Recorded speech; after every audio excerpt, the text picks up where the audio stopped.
Here we are at Frank's retirement home. My name is Zach Vexel. Joining me tonight for this lovely Canes division set of the Mystic Sea Serpents versus Ice Age is Sparkdown. How are we doing?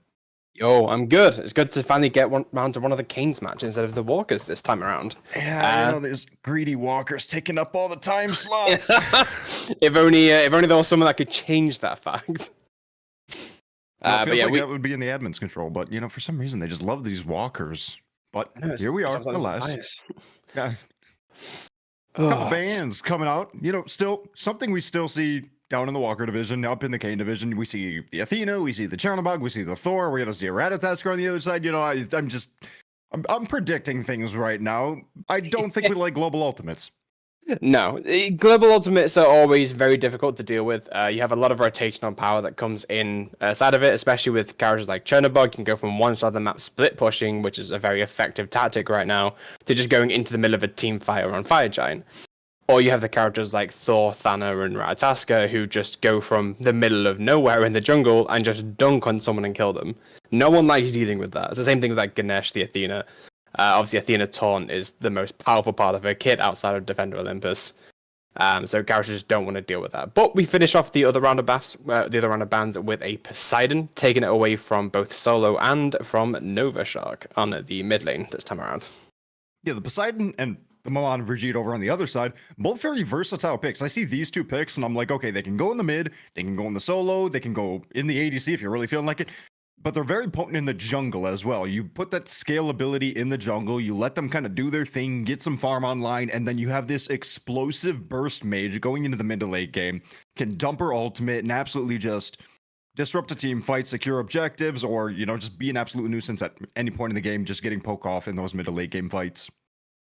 Yeah, and the Maman is always going to be a good band to take out. If someone is very competent on the Maman, whether it's a mid player or a jungle player, it's just someone that can go around the map and really outfarm other jungles and just take 1v1s freely without any concern whatsoever.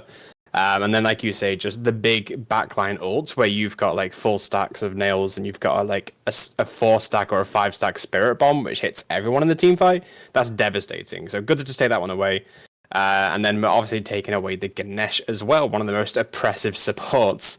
Doesn't really do much in like context, but whenever you see him played, the Silence, the Ohm, the Dharmic Pillars just come in clutch so much. Taking it away is just one of those things where it's like, hey, you need to play a different support character that you need a little bit more skill. Yeah, somebody who can kind of sit on the mid line and, okay, well, maybe I'm going to play it a little bit aggressive this time, throw the Dharmic Pillars out forward. Maybe I'm going to just peel for my back line if anybody's coming for the dive. Like you said, a lot of utility in that kit. But it is the Achilles that get locked in over on the side of the Mystic Sea Serpents in that first pick slot. Now, saw a couple of buffs. Yeah. But I'm still interested to see this in the first pick slot. Meanwhile, over on the other side on Ice Age, we do see that Yamoja getting locked in the first. Now, this is one that I do expect a little bit more into the upper skill levels. A very high skill support with a lot of potential, and if you could land those abilities, she's a huge disruptive factor. That Rivers Rebuke in the middle of a team fight, just splitting up the fight, immense. On her being the second pick over for Ice Age, it looks like they have their dual lane decided. A very power aggressive, we're going to shove it down your throat and apply a lot of pressure, but it is that Ratatasker, again, that we were talking about, getting locked in over on the side of the Mystic Sea Serpents. Yeah, I mean, first of all, the Yamoja, it's a Talon Reese classic. It's one of his best gods. He's played it for so long now. It's just one of those things you kind of expect to see. If it comes through, he's picking it up. The Achilles, though, it is very much rising in potential as probably the best solo laner right now, especially with the decline of the mage solos. We're finally moving outside of that meta. The Achilles, just with the SQ, has a lot of viability into any team comp whatsoever. So has that strength, is able to come in, do that damage, sustain it all back up again, and just be a nuisance as a solo, especially compared to other big class warriors like the Nike, the Serta, the Wukong. Ratatasker, we talked about him earlier. Now, the pick that interests me is the Aphrodite. Not a character you see too often. Yeah, the Aphrodite is one of those who shows up every now and then, and when I do see her, I see her as somebody who you need to build a team comp around her. It's kind of the protect the president team comp, but the president's going to be protecting you if you do that. So in that way, she's going to be attaching to this Achilles. Obviously, you're not going to be able to attach a Ratatasker. Goes up into that through the cosmos. He's going to be flying across the map, and you're going to lose your connection to him, and you're never going to be able to keep him alive. But that Achilles, though, could stay connected to him, could be looking for a little bit more of a dive-oriented comp with this, which is very likely considering there is this Achilles Ratatoskr frontline combination for the Mystic Sea Serpents.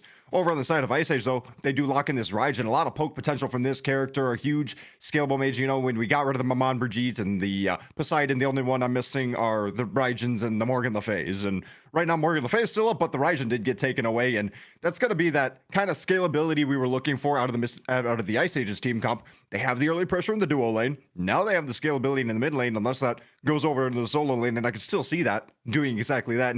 And it seems like Mystic Sea Serpents think that as well when they ban away that Kukulkan, thinking, okay, you know, that Raijin could go over to the solo lane. Yeah, and it's something we've seen Scopey do before in previous matches. It's just one of those things that he can play, and is probably very comfortable on it, even after some PvE deaths that we've seen throughout the time. But they also ban away, on the side of Ice Age, they take away Thoth and Vulcan, which are two of Hershey's best characters that just nuke from a long range in a lot of safety. So they did a little bit of their research, looked at previous screenshots, goes, okay, who's this guy played? This guy that's carrying the MSS team, just pure damage numbers, pure safety, just doing everything he can to keep the team alive. And the team just does super well with him. So taking those characters out means that he's asked to play an uncomfortable mid laner for him. So it's a nice little tactic that comes out from Ice Age, and we'll see how it pays off. Now, this is an interesting one for me, in my opinion. When I'm looking over at the other side of the map and I'm seeing an Aphrodite on one of the members, is my first thought Fenrir? You know, I mean, whether it's Aphrodite or whoever she's decided to connect to is caught up in that maw of the Fenrir, you know, and then inside his jaws, he's taking him back to his team fights. She could just press that 4 button at any time and just, okay, you know what, cleanse, we're going to walk away from this one and no harm, no foul. And there goes the Fenrir's, well, entire engage utility kit. And now what does he do? Or the back off into brutalize. It's just a interesting pickup. So maybe Fenrir is opting to go, okay, who else can I look for in those team fights? Because bearing in mind, MSS don't have their ADC yet, nor do they have their mid laner. We don't know who they're playing, because I'm pretty certain this Afro is not going mid. Let's just get out of the clear. I'm pretty certain this is a support Afro. We've seen that more often than not. I don't want to see an Afro mid at the very least. If there's an Afro mid, I'm going to be upset. I'm always here for it. So Fenrir is kind of forcing a pick onto their 2 backline and say, if you pick wrong, I'm going to be going for you the entire time. And obviously Fenrir is a bit of an ult bot, so if we see him build more defensively, he can just stay alive a little bit longer when he's down the backline, getting those ults off and just taking away the survivability that the Afro has. What I am interested to see, though, is the fact that the Fenrir is the first pick over for the second phase when they did ban away the Thoth. Because in my opinion, when I see the Thoth, Fenrir is like one of the biggest counter picks to that. Thoth, Hebo, when I'm playing those picks, I'm worried about a Fenrir all the time. Yeah. Over for the Mystic Sea Serpents, which I'm sure you're just about to talk about, is the Yu Huang and the Izanami. Yu Huang being a very safe mid laner, very bursty, can scale up, can get into that mid to late game, doesn't do a whole lot in terms of the early game damage, has the poke ability, but if you're looking for early game burst damage, he's not my go-to, but does have that safety net, can get up into that 3, get up in the air, has the iframes, and isn't going to be too worried about Fenrir coming in with his ultimate or, you know, that brutalize or anything of the sort. The Izanami, though, might be in a difficult position unless she has the proper peel from her backline. Yeah, I mean, the best you can do if a Fenrir is diving on you is throw your ultimate at your feet and hope that catches the brutalize. Other than that, it's going to be a bit of a struggle for Izza to actually get into the rest of these team fights. You have a bit of safety with your dash against the Emoja. You kind of understand you don't win lane against an Anher, so you're just playing for the safety, you're playing for the poke, you know, spamming your 2, spamming your ult, and just trying to do that as much as possible.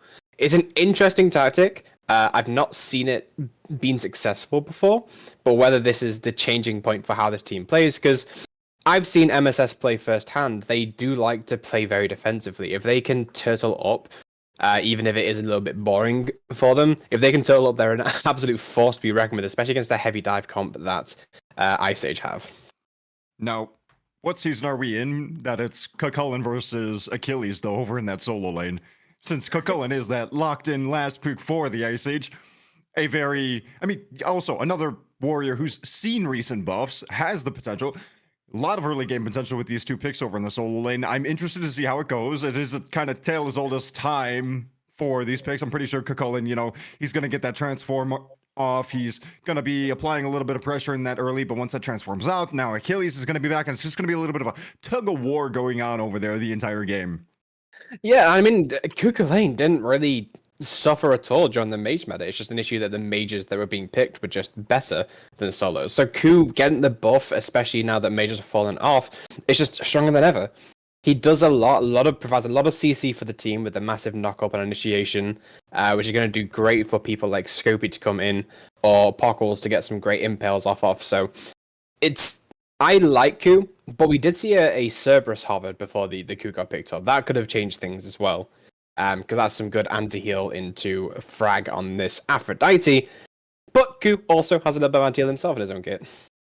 Yeah, not only do you have the anti-heal, but you also have a little bit more CC potential to try to sit there and you can get away that Undying Love from that Aphrodite and just kind of take away the amount of utility over on the side of the Mystic Sea Serpents. You know, maybe you're taking away Yu Hang's leap over in his kit, but we will find that out right now as we do move on into game number 1 of Mystic Sea Serpents versus Ice Age. Seeing these picks are probably going to be lining up exactly where they expect, but mostly seeing what is getting picked up by these teams. I'm not seeing anything too crazy. We do see some crazy picks over in the Walker division every now and then, but nothing so far right now here in this Canes match. The first thing I like to see is that Death the King and his Rat Tasker is opting for the Bumbers instead of the Eye of the Jungle. I see too many rats go Eye of the Jungle as their starting item. I personally do not like it, and I prefer the Bumbers kind of build to get that Bumbers spear online late game, and just when you drop on a target and nuke them. I feel that's much more useful, picking up the Party Punch as well. That's going to be a great pickup. So that's a nice change, but everything else is pretty much as we expect. Albeit the War Flag on the Afro, little bit questionable bearing in mind their team comp, but it's a support item. Support items do well in the current meta. Now, I'm possibly a little bit of a Ratatasker connoisseur, if I do say.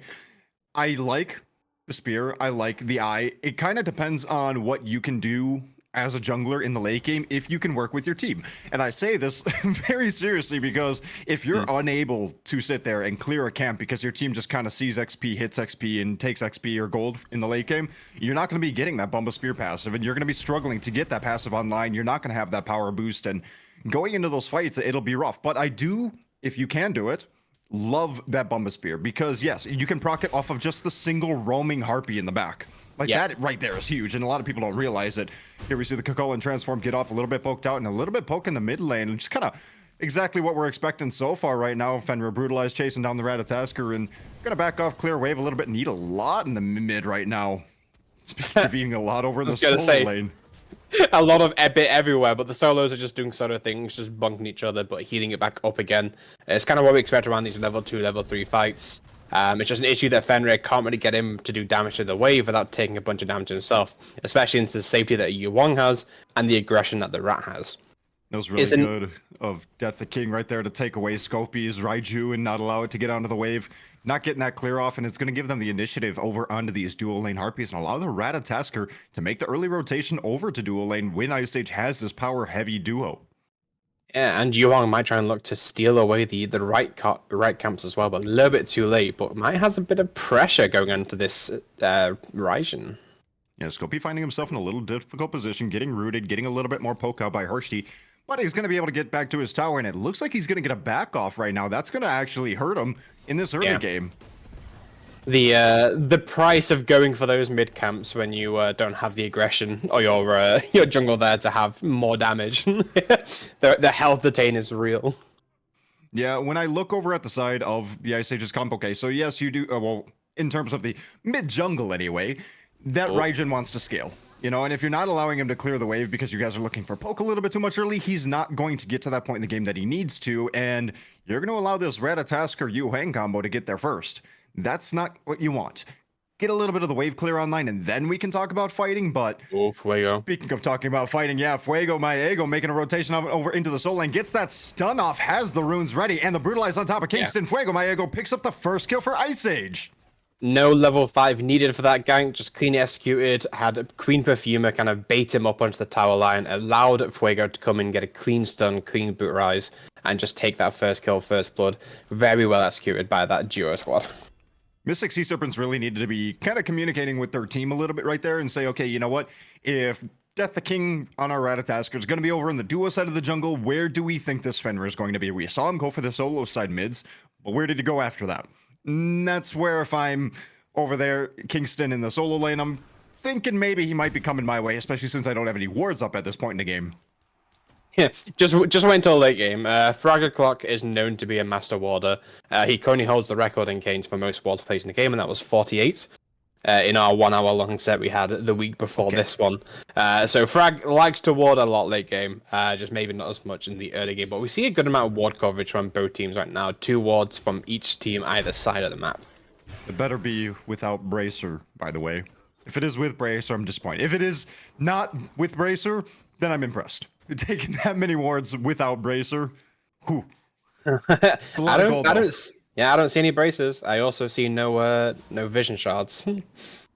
No bracers, no vision shards. Just a Cullen trying to take his blue buff back into his tower. Going to lose a little bit on the golden XP side of things, but is going to be able to secure it from the Achilles solo invade going on over here. Even after he got pressured out, even though he was the one to die first, he's looking for these solo invades. And Kingston's really showing like he wants to keep up the pressure over here. Yeah, I mean, trying to shut down Cuckoo Lane early is going to be very useful with how much utility that the Coup has. So just trying to get the Coup behind is going to be important, but in the same vein, shutting down the Achilles early is also going to be imperative for Ice Age. But we just see Ratatasker get killed in a 2v1 situation in mid. Unfortunate timing for the jungle of MSS. Yeah, no ultimates getting expended from either of them either. That's just a very nice clean pickup, recognizing that Ratatasker's a little out of position. He can get a quick pick off on him, maybe stayed around a little bit too long, but did have that Acorn online, so I'm interested to see how that happened. I think he just got the Acorn as he backed in as he died. Oh, that's unfortunate.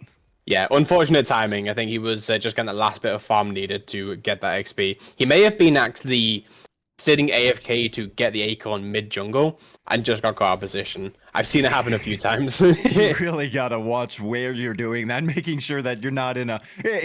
honestly, in my opinion, it's worse than lazy backing because you're not going to have the chance to be in a different location. You're just going to be standing there with your hands pointed at the sky like, hello, I can't move. And if you decide to move, then you don't get the item and it's like, oh, come on. You gotta watch where you're doing that. Yeah, and you're just a right tackle that like, just let me eat. Just please, I want my Acorn.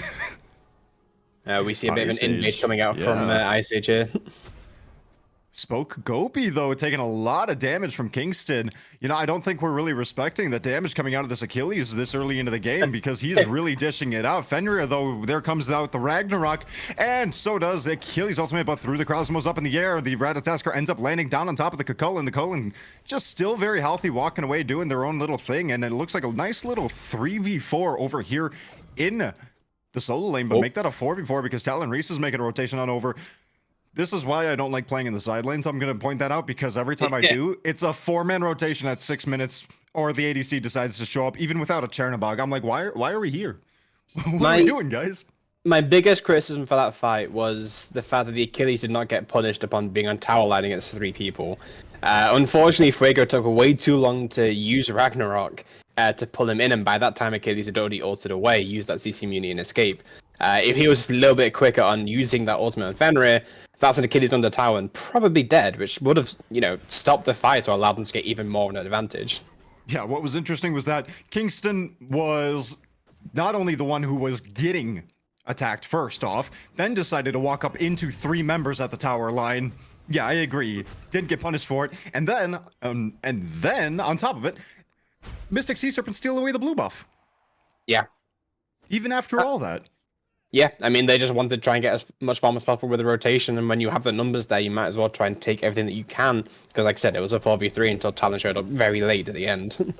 Yeah, that's what I was really hoping for when we did see that massive rotation, that there was a little bit of a plan for an invade off of it, hopefully. Buffs were spawning relatively soon, but it still felt like it was a little bit early, and quite a few people. Honestly, quite a few people over there. Yeah, we also want to see the kind of the increase in the XP gains. We have a level lead on MSS in mid and jungle, but we have a level deficit on the solo, just from how these rotations are panning out. Because if you're sending your jungle over to help with the solo, it allows your mid to farm a little bit better.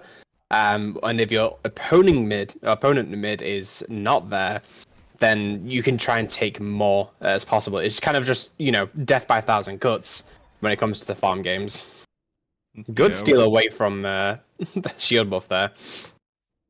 It's on her Izanami matchup. Now, the Izanami's going to clear out the wave. She's going to get a little bit of poke off in that aspect. The on her's going to look for a little bit more of the fight style. I want to jump on top of you, maybe get a little bit of an impale. Maybe I'm just going to pillar on top of you and auto you down. But it seems like the clearing the wave kind of style is not only working for Big Nick Energy, but Paco's over here is finding himself a little bit low on mana too as well. Yeah. That's the woes of an Anher early game. No mana. It's not transmeta. No, it's unfortunately it's difficult for ADCs to have much mana sustain into these fights, so you just have to play a little bit safety. It's just how much mana that the abilities consume with an Anher because of how much his abilities cost. If you're constantly using your Impale, your Disperse as your duo combo, meanwhile Izza has just her autos to clear wave. Beats being expended. Oh yeah, finding himself in a really difficult position, realizing that SK Cullen's nothing to really strife with, and we see another rotation coming out from the members of Ice Age. See if they could catch off this Ratatasker, but he's going to make it back to base nonetheless, but they're still looking for this rotation, sneaking in behind the tower over into the solo lane. I'm wondering if they're together. They are together. Never mind. Fuego is going to disperse from the group, try and get some early wards down in their jungle to get some quick invades. With Rat going over to the left side, that is some free totem camps on the side of Ice Age. So definitely not a bad invade, but sending 3 people over, not sure if that was worth it overall. For just a back camps, probably not. Fatal Strike a little bit off the mark, but that Brutalize does land. Kingston ends up falling to Fuego. My Ego picks up his 3rd of the match. We got a nice killing spree going on for this Fenrir. This does make him a target, but we also see Fenrir going into a little bit more defense. You see his second item going into something like a Stone of Binding, possibly, which is going to help him a little bit more survival, especially if he's diving towers in this kind of like mid to late game. It's going to help out. Death the King is going to be next up in the chopping block, trying to get an invade, but he's a little bit danger. Never mind, Poco's missed the Impale. That is a safe rat once again. Yeah, the Fenrir is one of the interesting picks who can kind of move around wherever he pleases and fill whatever playstyle he feels like, mostly because that Seething Howl, his second ability giving him attack speed, giving him lifesteal, giving him power. Okay, so you have an ability that really just kind of does it all. So what does your build even matter? Yeah, what do you need to even care about your build for? You know what, I can just build whatever I feel like. Kind of like falls under that same category as Thanatos, where it's like, cool, you can kind of just build whatever you want because your abilities deal percentage health damage. In this case, you just have abilities that do damage things. Yeah. And that's a lot of what the Fenrir kind of builds kind of gravitate towards, is going for more that defensive builds, because you can just proc your 2, get the runes that you need, get the 5 runes, and then either use those runes to either get the guaranteed stun on the leap, or have more protections going into Ragnarok. So it gives you a lot more survivability or like attack options. So it just really kind of accentuates how that gameplay is without taking too much of your health as advantage. Bit of a scuffle going on in the solo. Good 2v1. The Execute taking the kill onto Perfumer. Perfumer, a little bit tried to stay under tower. Couldn't handle the 2 of them at once though, unfortunately.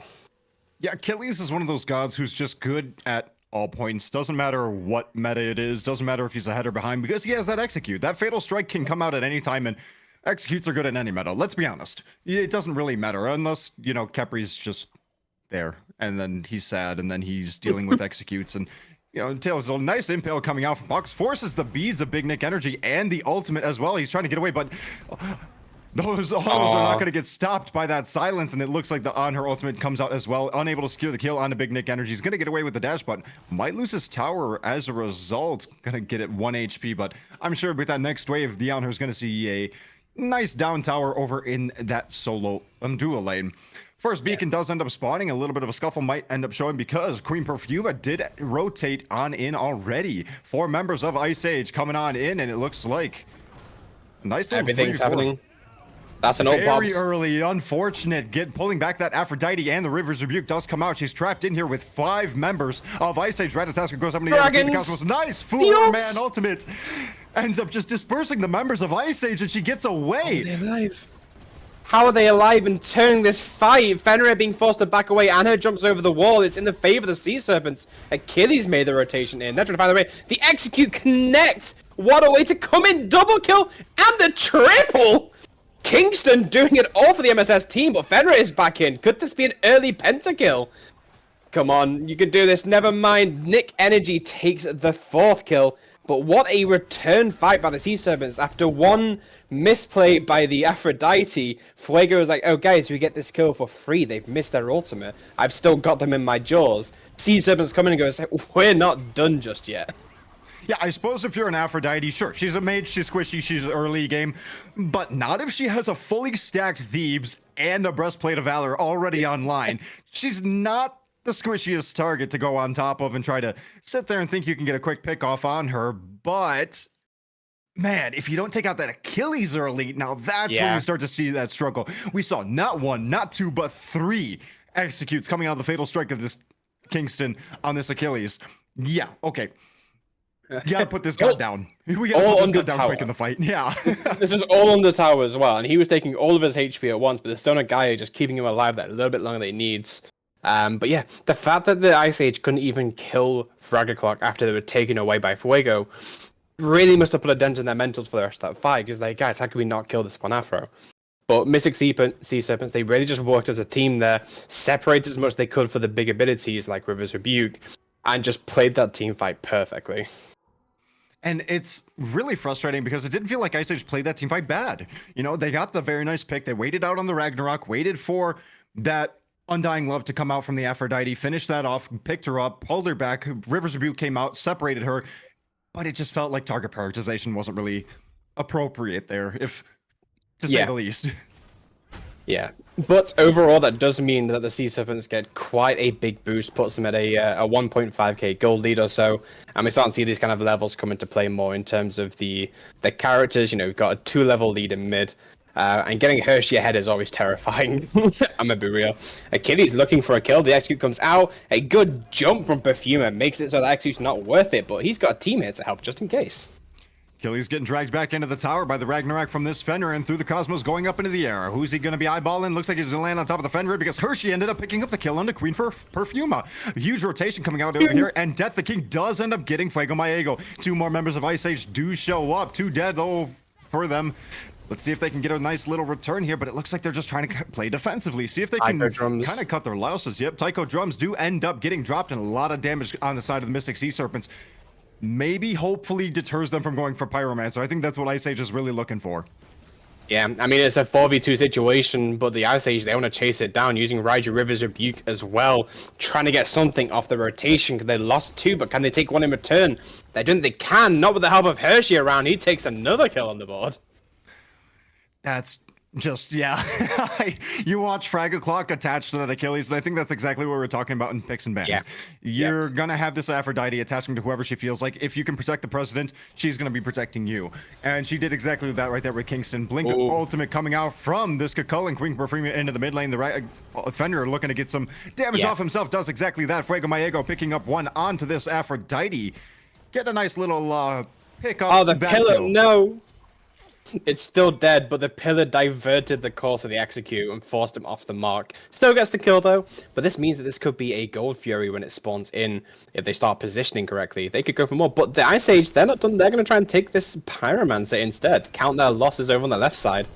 Well, you're still about a minute out from that Gold Fury. I think that's going to come in favor, but Mystic Sea Serpents do end up stealing that away from the Ice Age. Through the Cosmos comes out on top of the Fenrir, and it looks like Death the King picks up a kill on the Fuego Maego as well. And, man, Ice Age was upset with the outcome of that Pyromancer, tried to get something off the back end of it, but it's just Mystic Sea Serpents all the way. Beats forced out on top of this Ratatasker by the Tycho Drums from Scopey, and it looks like Scopey's just trying to get a little bit of damage off onto this onto Kingston on this Achilles. He wants to see this Achilles die, but yeah, use that dash aggressively, and now you're in a difficult position. He's alive a little bit longer than he needs to be. He's still coming in, and Queen Perfuma comes in to a nice little bit of peel, forces Undying Love, but Kingston gets the kill anyway with a cheeky tower dive. It all went wrong for Ice Age pulling that Pyromancer, and it's all off the back of Hershey. All it took was 1 Dueling Dragons to half hit everyone in that team fight, and it was a go button for the Sea Serpents then. That's just, yeah, you know, if I'm Ice Age, I'm kind of sitting in a position right now, okay, we need to stop, we need to recollect, we need to think about exactly when we're making these calls, what we're doing. It just doesn't feel like they're making the bad decision. You know, when we even look all the way back to that first beacon fight, it looks like they made the right decision. They got a really good pick. It was just target prioritization. In this one, they made the right decision. You know, you had 2 members over in the solo lane. I'm sorry, over in the dual lane, all the way by your tier 1 tower. One of them being this Achilles who used his teleport. So what do you have to worry about picking up this Pyromancer? Is it timing? Is it just not having the DPS? Is it the members that you're with? I mean, granted, this Fender doesn't have the most damagey build. He does have that stuff in his kit, but with just the Stone of Binding alone, you're not going to be dealing as much damage to this Pyromancer that you think you're going to be doing. Yeah, I mean, they fell victim to a classic blunder of trying to do an objective having no one's zone. And that's really what punished them, because Hershey just stepped up, threw the damage out, and allowed them to. But as we see a fight break out in the beacon once again. Through the Cosmos goes up, through the Cosmos comes down. This Ratatasker finding himself eating a little bit more poke than the enemy team, though. And he gets pulled back in, does not have that beads available, gets trapped in by the Rivers of Rebuke. And Fuego Mayago picks up the first kill of this fight. All the meanwhile, it looks like Kingston is just kind of sitting on top of Beacon, not allowing Ice Age to really do anything, not taking any damage too much himself either.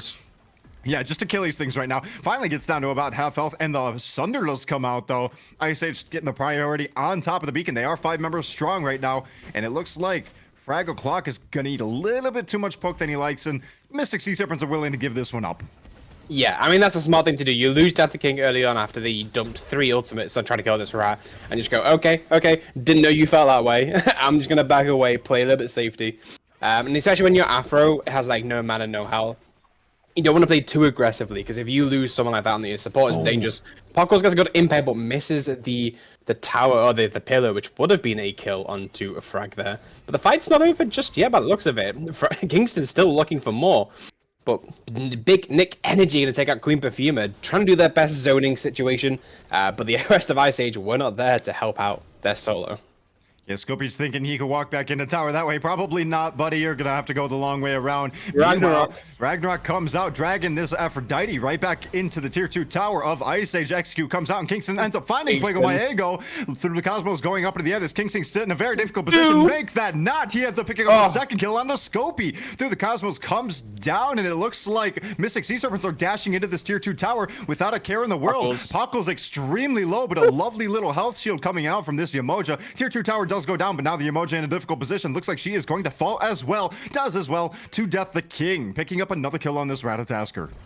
Alan Reese sacrificing himself for Pockles there. Classic support main right there. But Pockles staying alive, definitely important for the Ice Age. It meant that the Mystic Sea Serpents couldn't progress any further. If they lost Pockles there, that could have been a bird call. But instead, they're going to disengage, go towards this Oni Fury, which is still a good enough reward in its own right after that team fight. And I have to say, Kingston on this Achilles, crazy. How many executes will this man get before they kind of realize, hey, we can't let this Achilles run free? Those executes are absolutely putting in work. And it just, man, how do you target prioritize during these team fights? Do we go for the Achilles who's going to be executing us? Or do we go for the Aphrodite who's going to be just keeping everybody alive? Do we go for the Izanami or the Yuhang who's just going to be dishing out all the damage? Do we go for the Ratatasker who's just going to come in and ultimate it? You know, it's like, how do we initiate these fights if we're Ice Age? Who is our target? Because it kind of feels like we're not finding it. Whoever it is, we're not finding it. Yeah, I mean, you've got 2 bad clanners that are currently deathless, you know, 2011 stat line on the Yu Wong, 306 on the Izanami. Your Afro's then got the 1 death as well. It's only really the 2 diving characters that are getting caught out. They've got their 2 deaths on their side. But the Ice Age, they just can't find a way into this Sea Serpents team. So no matter what happens after this game, that's something that needs to be consolidated for game 2 to realize, okay, what gaps do we have in our attack strategy that we can break onto the Sea Serpents? Because right now, they don't have an answer to that question. Yeah, maybe get some ward vision down, see if we can catch somebody off. But it feels like just both of these teams, and honestly, are playing it very collected. You know, they're around their teammates. They're not making, I want to say, like these singular engage attempts, as we see 3 members of Mystic Sea Serpents coming on over into the solo lane right now, trying to get Perfuma picked off and locked down, but it looks like the Cullen transformation does come out, and it's just going to be the tier 1 tower over in the solo lane that does end up falling. Likely rotation back over to the Pyromancer for a nice swift cleanup of these objectives for the Mystic Sea Serpents. They're just getting Gold Fury, Pyromancer, Gold Fury, Pyromancer. Well, Anher's getting pincered in the maneuvement on the left side. He was walking in towards the Hershey. He was having that wall bait coming. Pockles missed the impale once again, but it's a bait by the Izza. This could be a dead lion, and it is. Unfortunate positioning by Pockles there. Got baited absolutely by the Sea Serpents there. Did Hershey do any damage there, or was he kind of just there for more support and saying, Big Nick energy going, let me 1v1 him? Yeah, I'm pretty certain that was Hershey just T-posing on Pockles there. He's just standing there menacingly. Mystic Sea Serpents do secure that Pyromancer. The Taiko drums do come out, and so does the Warcry from this Cucullin. About to get the transform off, and there it is, but it looks like a nice little scuffle as expected. Finally detached from that Aphrodite. Could get some damage off, but unfortunately it's just the Cucullin and the emoji here. Ratatasker goes down through the Cosmos, and this Fender is on the back line in a difficult position. Poked out to about half health. You guys got to get on out of there because the Achilles is coming. Kingston is coming with the execute. Unfortunately, came out very early. He's not going to be able to see in that in this team fight, but still going to get a little bit of poke off. Yeah, no blink on the Achilles means that he has to try and make his distance using the ults. He doesn't care about not having it, but River's Rebuke is going to separate Achilles from the rest of his team, but finds a Phantom Shell to get into safety, and that stops the aggression that Ice Age want to have. They're all a little bit too low for this fight. Even with the Yemo healing, there's an Afro on the side of Sea Serpent, so they're not done it just yet. They're looking for a cheeky find this mid as Big Nick Energy comes back up this mid lane. Yeah, that's really rough. You know, you finally feel like you got a good pick. You finally feel like the cards are going in your good direction, and then it's just, oh, well, Phantom Shell, they're gone. Yeah. Perfumer's going very low. The fight's still going, but the Sea Serpents finally have to back away. Their health bars are too low to aggress now. Looking to bite off a little bit more than they could chew right now as they're face checking this middle Phoenix. I think, you know, sure, there's no objectives really up. I mean, you could back off, get the beacon. You could go for the gold fear that's going to be spawning, maybe clean up these towers over in the dual lane. Face checking a Phoenix at 24 minutes, despite the fact that you have a 6k lead, yeah, I would just probably look the other way. But Zek, they have one bomb. It's worth it, right? I mean, yeah, for half that. What happened to the other bomb? If they had two bombs, sure, you know, maybe. The other one was used for peel. Dude, I find people using these bombs to just knock somebody up who's chasing them away, and it's like, why? Like, please, anything else, anything but that. I don't care. Use it on a camp to secure your buff. Please, just don't use it this way. Ooh, nice blink stun coming out. Pockle's finding himself very caught out through the Cosmos, goes up in the air. The Tier 1 tower still remaining. Tier 1 tower goes down, and the members from Ice Age end up just leaving. Tier 1 tower down, and now we're going to make our way on over to the Gold Tier yet again. Yeah, this should be a cheeky Primal Fury for the MSS boys, but the Ice Age are around. They still have some very healthy members to make sure this doesn't go in the favor of Sea Serpents. It looks like Sea Serpents are going to bide their time as well. Fuego on the right side, try to push a Tier 1 tower. Looks like that Tier 1 tower in solo is down, but it's going to get some free farm. Just trying to get to that level 20 grind. And looks like the Go Fury call has been called off by both sides. Yeah, I like Fuego Maego in the decision that he's making right now because it feels like Ice Age has been face checking all of these objectives, if not being the ones to instigate them. So cutting your losses, splitting the map, and seeing what you can do across the map, because you got to look, you know, you have 3 members over on the side of Mystic Sea Serpents who are already level 20, and you have none on your side, and by more than 1 level at that. You got to get these levels up. It's 25 minutes, 26 minutes now into the game. Get these levels, get these items online, and see if you can get some starter items, because now the gold deficit is going to show. Once these members hit 20, once they start upgrading these starter items, congratulations, now the team fights get a little bit shaky. Yeah, neither team has their full 5. You have Fuego coming up the rear for Ice Age, and Ratatasker on Death the King moving up the backside of the MSS. So as the Order Titan starts walking forward, we could look for a fight as Yggdrasil is being used, looking for that Cosmos grind, find some good damage, but the fight's starting just to break up a little bit.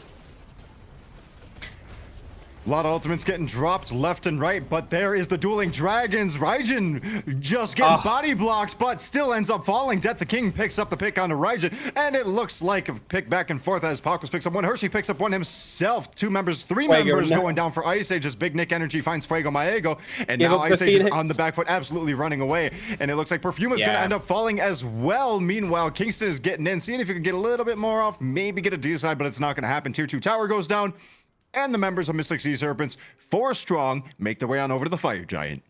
Yeah, they can't force that Phoenix just yet. The health bar's a little bit too low, but with an Afro there, they can sustain enough to start this Fire Giant. Hershey using the damage just to initiate, try and bait some knock-ups as they come in. And there's not really much that Talamis can do to stop this. He's not got River's Rebuke available, so this should be a free fight for the Sea Serpents. But with no one zoning, Talon is going to step up. What do you mean they can't go for the Phoenix? They have bomb, Sparta. Yeah. They do still have a bomb, to be fair. Talon's doing his best job trying to steal this, and he actually gets it. The bubble. Look, it's a well-known fact that water beats fire. Look, we gotta talk. And the tables have turned. My, how the turntables indeed. The dueling dragons were even used by Hershey to try to secure that, but oh my, Talon Reese without the Rivers Rebuke just walks in there and a little bit of a bubble. Yeah, that's gonna take it away. The first objective of the game, going the way of Ice Age, gets taken that way.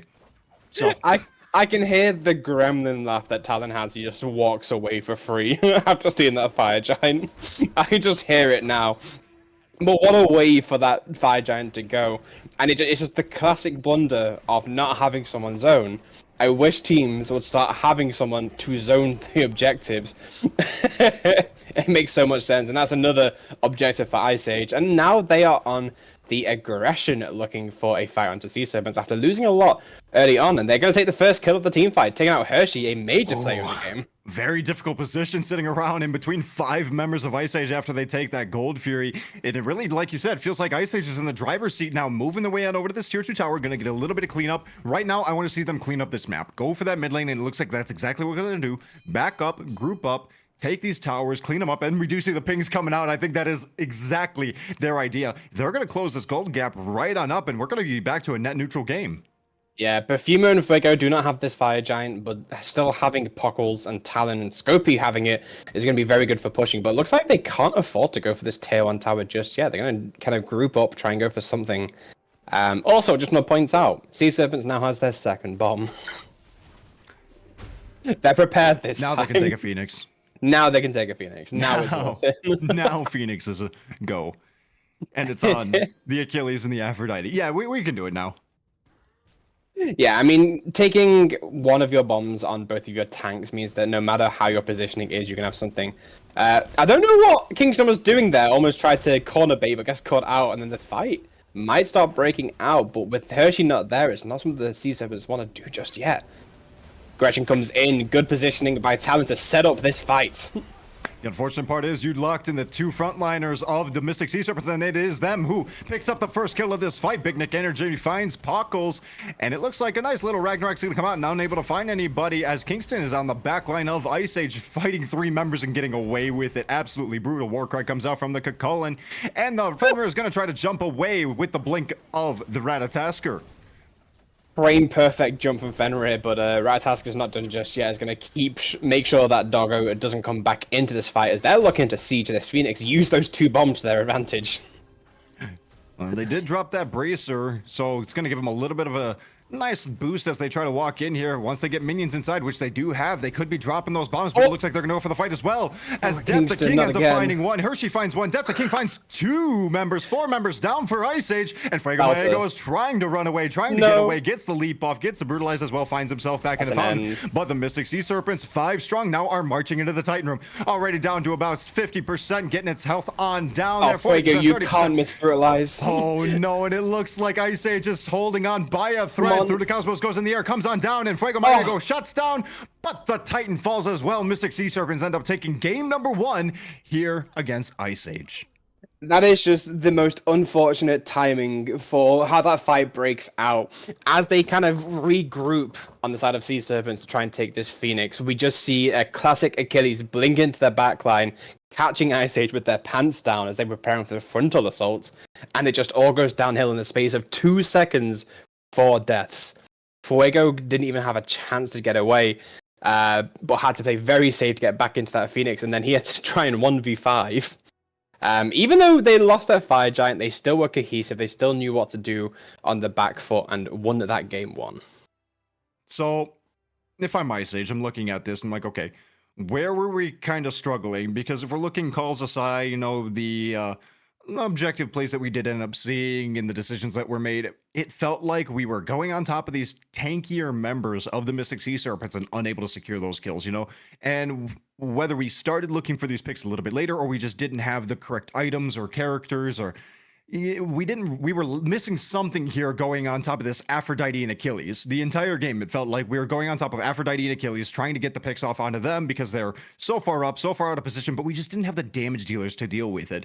Maybe a little bit of an adaptation in terms of the characters that we're picking over for Ice Age in game number 2 to see if we can look for this pick comp, because you had something like the Fenrir, okay? And honestly, the Fenrir and the Emoja are two very good for this pick style comp.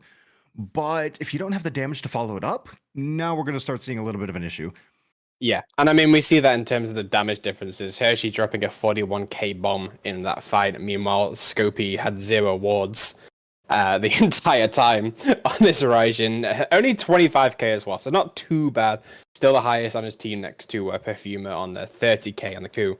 But yeah, we definitely can kind of see going into game 2 what the ban situation will look like, and I'm pretty sure this Achilles is going to get yeeted.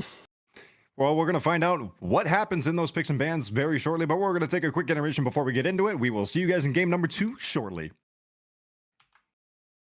Welcome back to game number 2 of Ice Age versus the Mystic Sea Serpents. Mystic Sea Serpents taking a nice little lead going into this set right now. One more, they're going to lock this one away for themselves, but don't count Ice Age out just yet, as we could still very much easily take this to 3. I'm here still with Sparked Out, and you know me, Zach Vexel. What are your thoughts on game number 1 and how we move into game 2? So, game 1 seemed almost overwhelming from MSS once they started getting the ball rolling. They were just able to kind of win every team fight, but that kind of all kind of wobbled a little bit. The second that Talon comes in with a nasty Fire Giant steal, and they caught Hershey out of position, and we thought that was going to be a completely different tide turner. But all it took was one initiation from Ice Age to go in, separate the Mystic Sea Serpents boys, and they said, we don't care about that, we're going to win this fight anyway. And from there, it was just kind of the end of days for that team. But we can kind of see the aftermath of game 1 pretty much immediately with this Achilles ban on the side of Ice Age, taking away what Kingston did to them, because that definitely wasn't legal. Yeah, I don't think I want to see this Achilles come out again, because not only was there just massive ultimate after ultimate, those fatal strikes just ripping through in every team fight. I think there was only one instance I remember where he used it for movement to kind of close the gap. Other than that, these fatal strikes are landing on multiple members of the Mystic Sea Serpent. I'm sorry, of the Ice Age. And you're just completely flipping a fight on its head, because not only is he just staying alive because he's attached to an Aphrodite, but now he's killing all of your members because he doesn't have to get their HP bars to 0. He just has to get them to about 30%. Right there. And then, okay, cool. Now there goes 1, there goes 2. There's a god who can easily get a pentakill if you just let him. Yeah, definitely. And Ice Age also opted to ban out the Yu Huang as well, realizing that Hershey was an issue, just doing damage from afar pretty safely. But because of how this works out, Hershey might take a top 3 of one of his other picks that was banned out, such as the Vulcan or the Thoth, which could be even worse for the Ice Age team. But other than that, we kind of see the standard bans, the Chernobog, the Maman Brigitte, the Athena, all things we talked about in the previous match. So no concerns there, but Ice Age having a little bit of fear of Goblin this time around. Mystic Sea Serpents finished off with a Ganesha again. Same thing, we saw those last picks, last in game number 1. No real surprise there with these picks getting removed. So, things that I do see on the table, though, are obviously the Ratatasker, but the Thor, which there it goes immediately as I'm talking about it. The Thor, okay. Number 1, first and foremost, this is a pick who, along with the side the Ratatasker, has been seeing a lot of just, okay, we're going to ult from wherever we feel like, on top of whoever we feel like. You're not going to be able to get the wards deep enough in order to deal with us. Any sort of kind of presence in your own jungle will prevent the enemy team from getting wards deep enough to call out your rotations early, to know where you're going to be ulting from. Because if I'm Thor, I'm going to be, maybe I'm ulting in from my purple buff, your purple buff, the gold fury, your blue buff, my blue buff, the gold fire giant pit, you know, over onto the, it doesn't matter what lane he goes to, he's going to apply that pressure regardless. Yeah, and there's obviously the whole issue of the semi-global ultimates not having much of an indication that they're in the air unless you can see them from a distance and get caught out to the rest of your team. So a lot of the time you're going to be dunked on unsuspectingly. But we are seeing a bit of a change up on the side of Mystic Sea Serpents, going for a different support this time. Never mind, the Caster's Curse spoke too soon. They're locking back the Afro Anher, but this time on the side of Sea Serpents. Anher previously was on the hands of Puckles, but they're taking it to a stronger duo side this time around. I suppose it's anything you can do, I can do better, or let me show you how to pilot this god for real, you know? We did see Puckles kind of trying to contest this Izanami throughout the early game, and it was falling a little bit short, is going to end up locking in the Hachiman instead for them. Another thing I do see is this Kukulkan, which got removed in phase number 2. So Kukulkan, a god who can clear the wave very nicely. Again, the same thing I saw with this Raijin. I want to clear the wave. I want to kind of chill, get to the mid game, late game kind of style, scale up to this point where I can just deal enough damage, and I use my Spirit of the Nine Winds during team fights or use it to secure objectives. So I want to see a little bit less fighting in the early game, a little bit more. Let's get our farm online. Let's get to the point in the game where our gods succeed. Yeah, definitely. But they have a lot of kind of self-sustained damage in that kind of like early to mid that allows them to be a little bit safe. It's not that they're going to get dived on and lose everything in behind. You know, the Cook account, once you hit level 5, you have a lot of lethality to you, especially with the Thor as your jungle, because I'm assuming there's going to be a Thor jungle, not a Thor solo. We've seen it happen, but we never know. But if Thor's hitting his walls, that's going to be a free Zephyr Tornado confirm for a Cook. So that could just take someone out of the fight almost immediately, whether they kill them or send them back to base. They have a lot of viability for that kind of mid to early game to kind of utilize that fight, especially into a Afro and her. If you take them out early, they need to reset to, you know, go back, heal up, and come away. But we are seeing the first solo enemy picked up, and that's going to be the Wukong. Very polar opposite from the Achilles that I look at this Sun Wukong. In terms of warrior versus warrior over in the solo lane, the Sun Wukong kind of comes off as this, I'm going to chill back, I'm going to clear the wave, if you try to dive me a little bit too hard, as we did see a lot of big 3-4 man rotations over to that solo lane, I'm just going to go up into the Somersault Cloud and jump away, then bird form away and fly away. You're not going to catch me. Yamoji getting banned out in the first ban of the second phase for the Mystic Sea Serpents. We don't want to see that again. River's Rebuke is going to prove a little bit difficult with a Kukulkan, probably a little bit more than the Raijin they're feeling. Ice Edge end up removing that Thoth. You know, same thing you were saying. We don't want that god getting through. Probably most likely going to see a Vulcan maybe in the next since the mid laner is likely not showing unless it's on her. Aphrodite goes over there, the Sun Wukong, there's the Vulcan removed over from Ice Age, and the Karen over from Mystic Sea Serpents. Once again, forcing Hershey into a less comfortable god in his larger repertoire. But he's not going to be picking someone that could be very safe, so we could see like an Agni come out. We could see someone that does a lot of burst damage in terms of secure, like a Scylla. Hershey's god pool is pretty deep, and I'm a little bit gobsmacked by this pickup on the Morrigan, because I don't know if this is jungle, whether this is mid. This could be anything right now. Well, when you say that Hershey's got a very deep god pool, one of the picks that I do think about is the Morrigan. Because if you can play just about every god, well, I mean, the Morrigan is just about every god. So kind of works out in their favor, and then comes out as this, well, any god who's doing good in the game, whether they're on my team, whether they're on your team, let's just have maybe one extra of it on my team, or I'm just going to take your good god and we'll make them my own. And whether we are missing a little bit in the objective shred or the tank shred, or maybe a little bit in objective secure, which I don't think is necessary with the on her, but in case we are missing a little bit of objective secure, I could go for the Kukulkan and get a Spirit of Nine Winds or another on her on top of it. But there's options, or maybe just another tank in general. Maybe I'm going to switch into this Geb and Cataclysm for my backline and shield people. And there's so many options with this god pick, and if you know how to play multiple gods, she's the one to go to. Although, let's be honest, most people that play Morrigan, they see a Thor or Thanos or Ryan just go, double dunk. I think that's going to be the majority of what we see going into this match, is just a Thor in return. Obviously, the Thor's not on their side. It is an enemy Thor that you have to fight against, but this means that they have a Thor of their own to kind of deal with. And this is a Mori mid, and we're having a Camazotz jungle. Kind of this late with not that much CC is a little bit concerning, especially into a Geb. But if Death is able to make it work, this could prove a very aggressive comp for them to just kind of death ball around and take out what Ice Age are planning to do. Where are my spicy picks? Why is that Mori not going in the jungle, the Kama going in the mid, or ADC, and the on her in the... You know, I could see these things moving around. It'll be Wukong jungle Kama solo, come on. Wukong mid, what do you mean? ADC maybe even. Man lane, Wukong Aphrodite.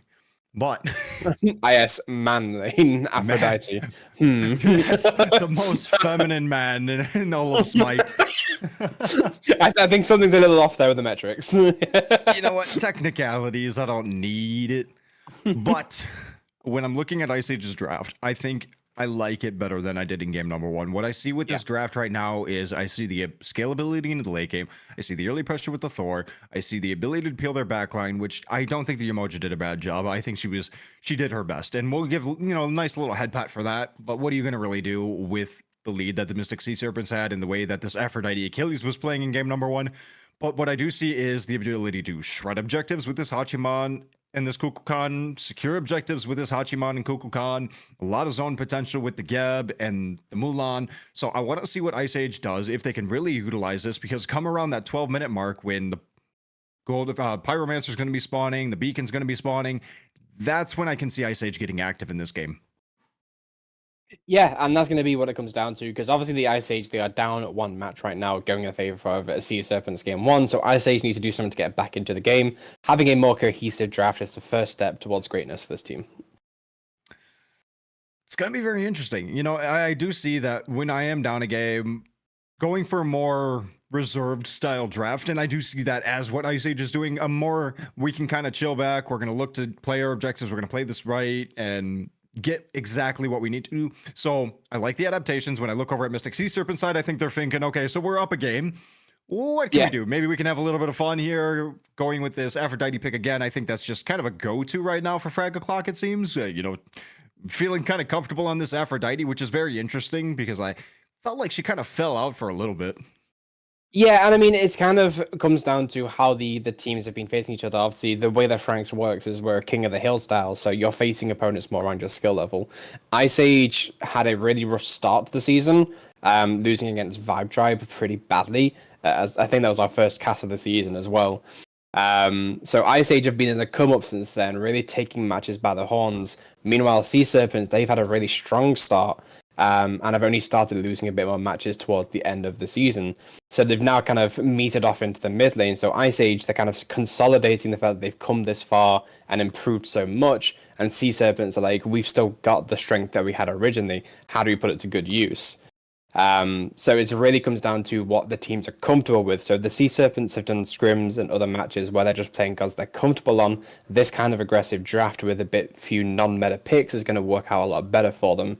In the grand scheme of things, it's not something that's going to be you throw in a casual and hope it works, because these are people that play together all the time. Like, I'm pretty certain Hershey, Death, Kingston, and Frag play together just casually before the league even started. So they've already got inherent synergy in terms of the players. Ice Age, not so much, but then the fact that they've come this far and have worked so well in terms of the actual seasonal outcome, they have a lot to prove going into this match. See if they can prove it. We're moving on into game number 2 of Ice Age versus Mystic Sea Serpents. Will Mystic Sea Serpents end this in 2? Or is Ice Age going to take us to 3? We're going to find on out. Team is kind of moving on in nothing too surprising that we're seeing. We're seeing this Bluestone going into the Soul Eater build from the Wukong. We're seeing Warriors X for the Round Shield over on the Mulan. It's like, all right, cool. So solo lane's going to be solo lane. Dual lane's gonna be dual lane. You got the Hunter's Cowl into the Devos. Okay, mid lane's gonna be mid lane. You guys, okay. Nothing crazy. No. This is all pretty standard. But I want to point out, why does Thor not have bumpers? It is a key item for Thor. Why do Thors keep going it doesn't work the way you want it to. You want that one-shot potential when you dunk on someone, and that's where Bumba's Hammer comes into play, because you can use Bumba's Hammer, just chain those autos and abilities, and just absolutely delete someone from the game if they've been caught out without the beads or any kind of CC immunity or safety.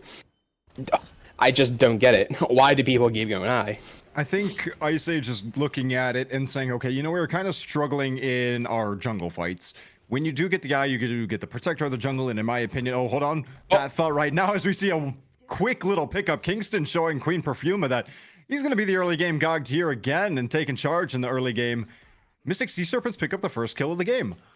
But as for the Thor, you get a protector of the jungle online, and in my opinion, it is just the best starter upgrade in the game. You have power, you have, 35% attack speed, you have protections. Okay, what does that item not have?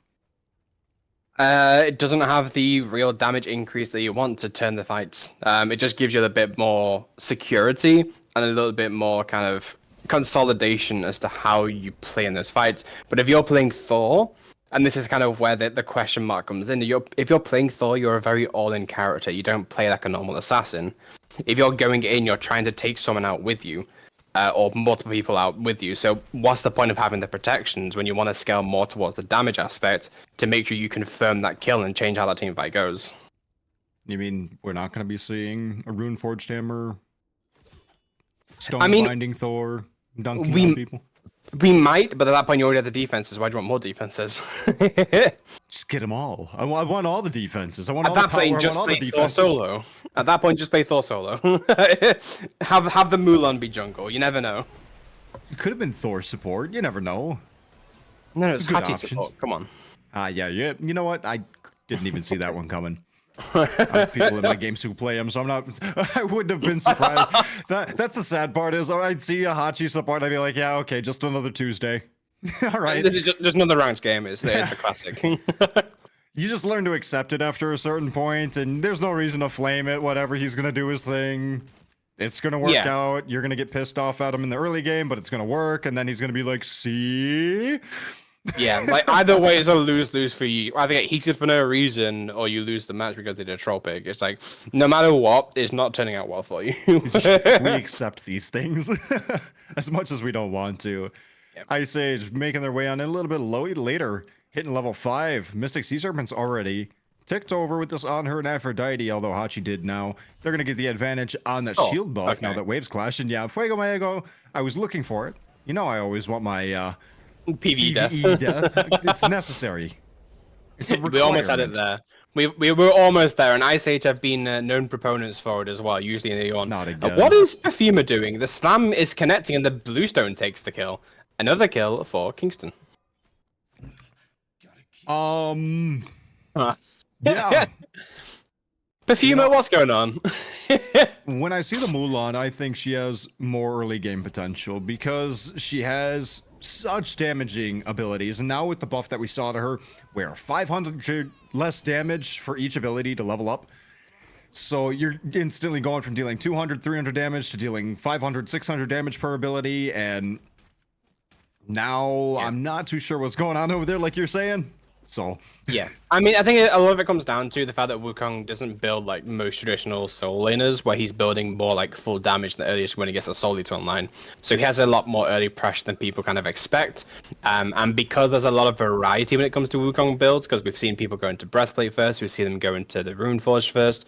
People build whatever they want to, so we don't see a stick consensus for the god. So this might have been Perfumer just didn't check the build and just realized a little bit too late that the Wukong is a very damaging character with the build that he's got.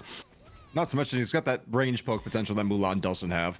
Meanwhile, over in Kama. the duel lane, Paco's finding himself in a difficult position again, ends up falling to Death the King. Kama ultimate does come out, is expended, but you get the pick nonetheless. Pressure getting applied to the side lanes over here for Ice Age. Mystic Sea Serpents being a little... Yeah, Anvil of Dawn sitting up in the air, not going to find anybody. It looks like he's going to end up finding that shield buff over in the duel lane. Very difficult position right now for the Mystic Sea... for Ice Age, with their side lanes being pressured out the way they are. Yeah, unfortunately for Fuego, we're a little bit too late to that rotation. By the time Mystic Sea Serpents realized that there was someone on the right, they'd already gone way back to their tower and couldn't find that way into the fight. So Sea Serpents are just taking small wins as time goes on, giving themselves a pretty early 1.5k gold lead. Yeah, you really want to see that. Now, in game number 1, they were able to take that lead and just slowly but surely build it up, extend it up. But like we were saying, if Ice Age can just hold it out, get up to that 12-minute mark, I think that's where their team comp really starts to come online. Yeah, and that's going to be the kind of question mark is, can you get through the early game? But with Perfumer having struggles in the soul lane, I mean, we're already seeing them having to kind of back away with no mana, as we might see an Invade, and Kingston just playing the soul lane as well as he can. It's going to be difficult for them to have a solid start going to the team fights. So unless Ice Age can pull something out of the jungle and just take a free kill from poor positioning, it's looking like the Sea Serpents are going to have a strong game again. What can very much work in their favor is the lack of vision from the Mystic Sea Serpents. Those wards over in the dual lane side are really snug up against the lane. Meanwhile, over on the solo lane side, we just saw another one get placed down. The exact same thing. Very snugged up against the lane. Camazot's making a rotation over into the solo lane, looking to get a pickup onto this Mulan. Gonna get a little bit more damage off, but that's going to be about it as they kind of walk away. But Kingston now in a difficult, almost Ooh. off the. He didn't have the range. That was it. Get that ability leveled up, and things are going to be a little different. But Oh, now Perfuma, no. Queen Perfuma in a difficult position again. Somersault Cloud, Wukong sitting up in the air, seeing if he can get something, but he's probably not going to go into that, right? Surely. I was gonna say Perfuma, no. Baiting the space to try and get the grapple on the tower line. It was a fair play by Perfuma there, but definitely risky if Kingston's had to slam down on you and if Death wanted to jump in and use Bad Out of Hell to kind of confirm the kills. But as we kind of start looking at some of the rotations, we see the Afro come into this melee trying to catch out Cook. But Cook, very safe character, doesn't want to fight. Cook is saying, hey, I don't want to be any part of this. I just want to farm, man. It's exactly what this Kukulkan needs. I just get your farm online, because once he gets this Book of Thoth stacked, he's going to get that pen item online. Now the Kukulkan's going to be dealing some damage, going to doing exactly what he needs to be. And that's what you transformation. Yeah. As we see, Thor transformation as Thor is also there. Double no, dunk. just off the mark with the Anvil of Dawn. Paco's getting away right now, not taking any damage. The real Thor goes up in the air and comes on down. A good Anvil of Dawn as Paco finds the kill over in the dual lane. Big Nick Energy ends up falling. Fuego saying, this is how you Thor ult, my friends. Allow me to show you how we Meanwhile- do this. Meanwhile, Binnick Energy fell into the same issue that Paco had last time, which is just missing abilities, which is the last thing you want on an Anher. If you miss your Impale and miss Desert Fury, that's kind of a wrap for you. And that's exactly what we saw, and he ends up falling to the team fight and into the hands of Pockles, his opposing ADC. So definitely a good fight for the ISH to take there. Yeah, Puckles is, I'm sure, looking at Big Nick Energy right now and saying, see, it's not as easy as you think it is. I was game number 1. It's not as easy. I tried. I went to land those. It didn't work. Loads of gun. God's cursed. What do you mean? God's cursed. God's cursed. Don't pick. Bad God. Don't pick. It's just the gentleman's agreement. Shake hands. Like, no one plays Anher. We're not going to ban out. It feels like Honor's the gentleman god, though. You do pick that god to look for a little gentlemanly fight, but yeah, no, it's the gentlemanly agreement of the reverse. Don't pick it. Don't pick it. It's not gonna end well. It's like the old meme of SPL where if you pick Poseidon, you just lose. Oh God. Perfuma looking for a bit of action onto Kingston. Sidestepped the 2 to stop the heal.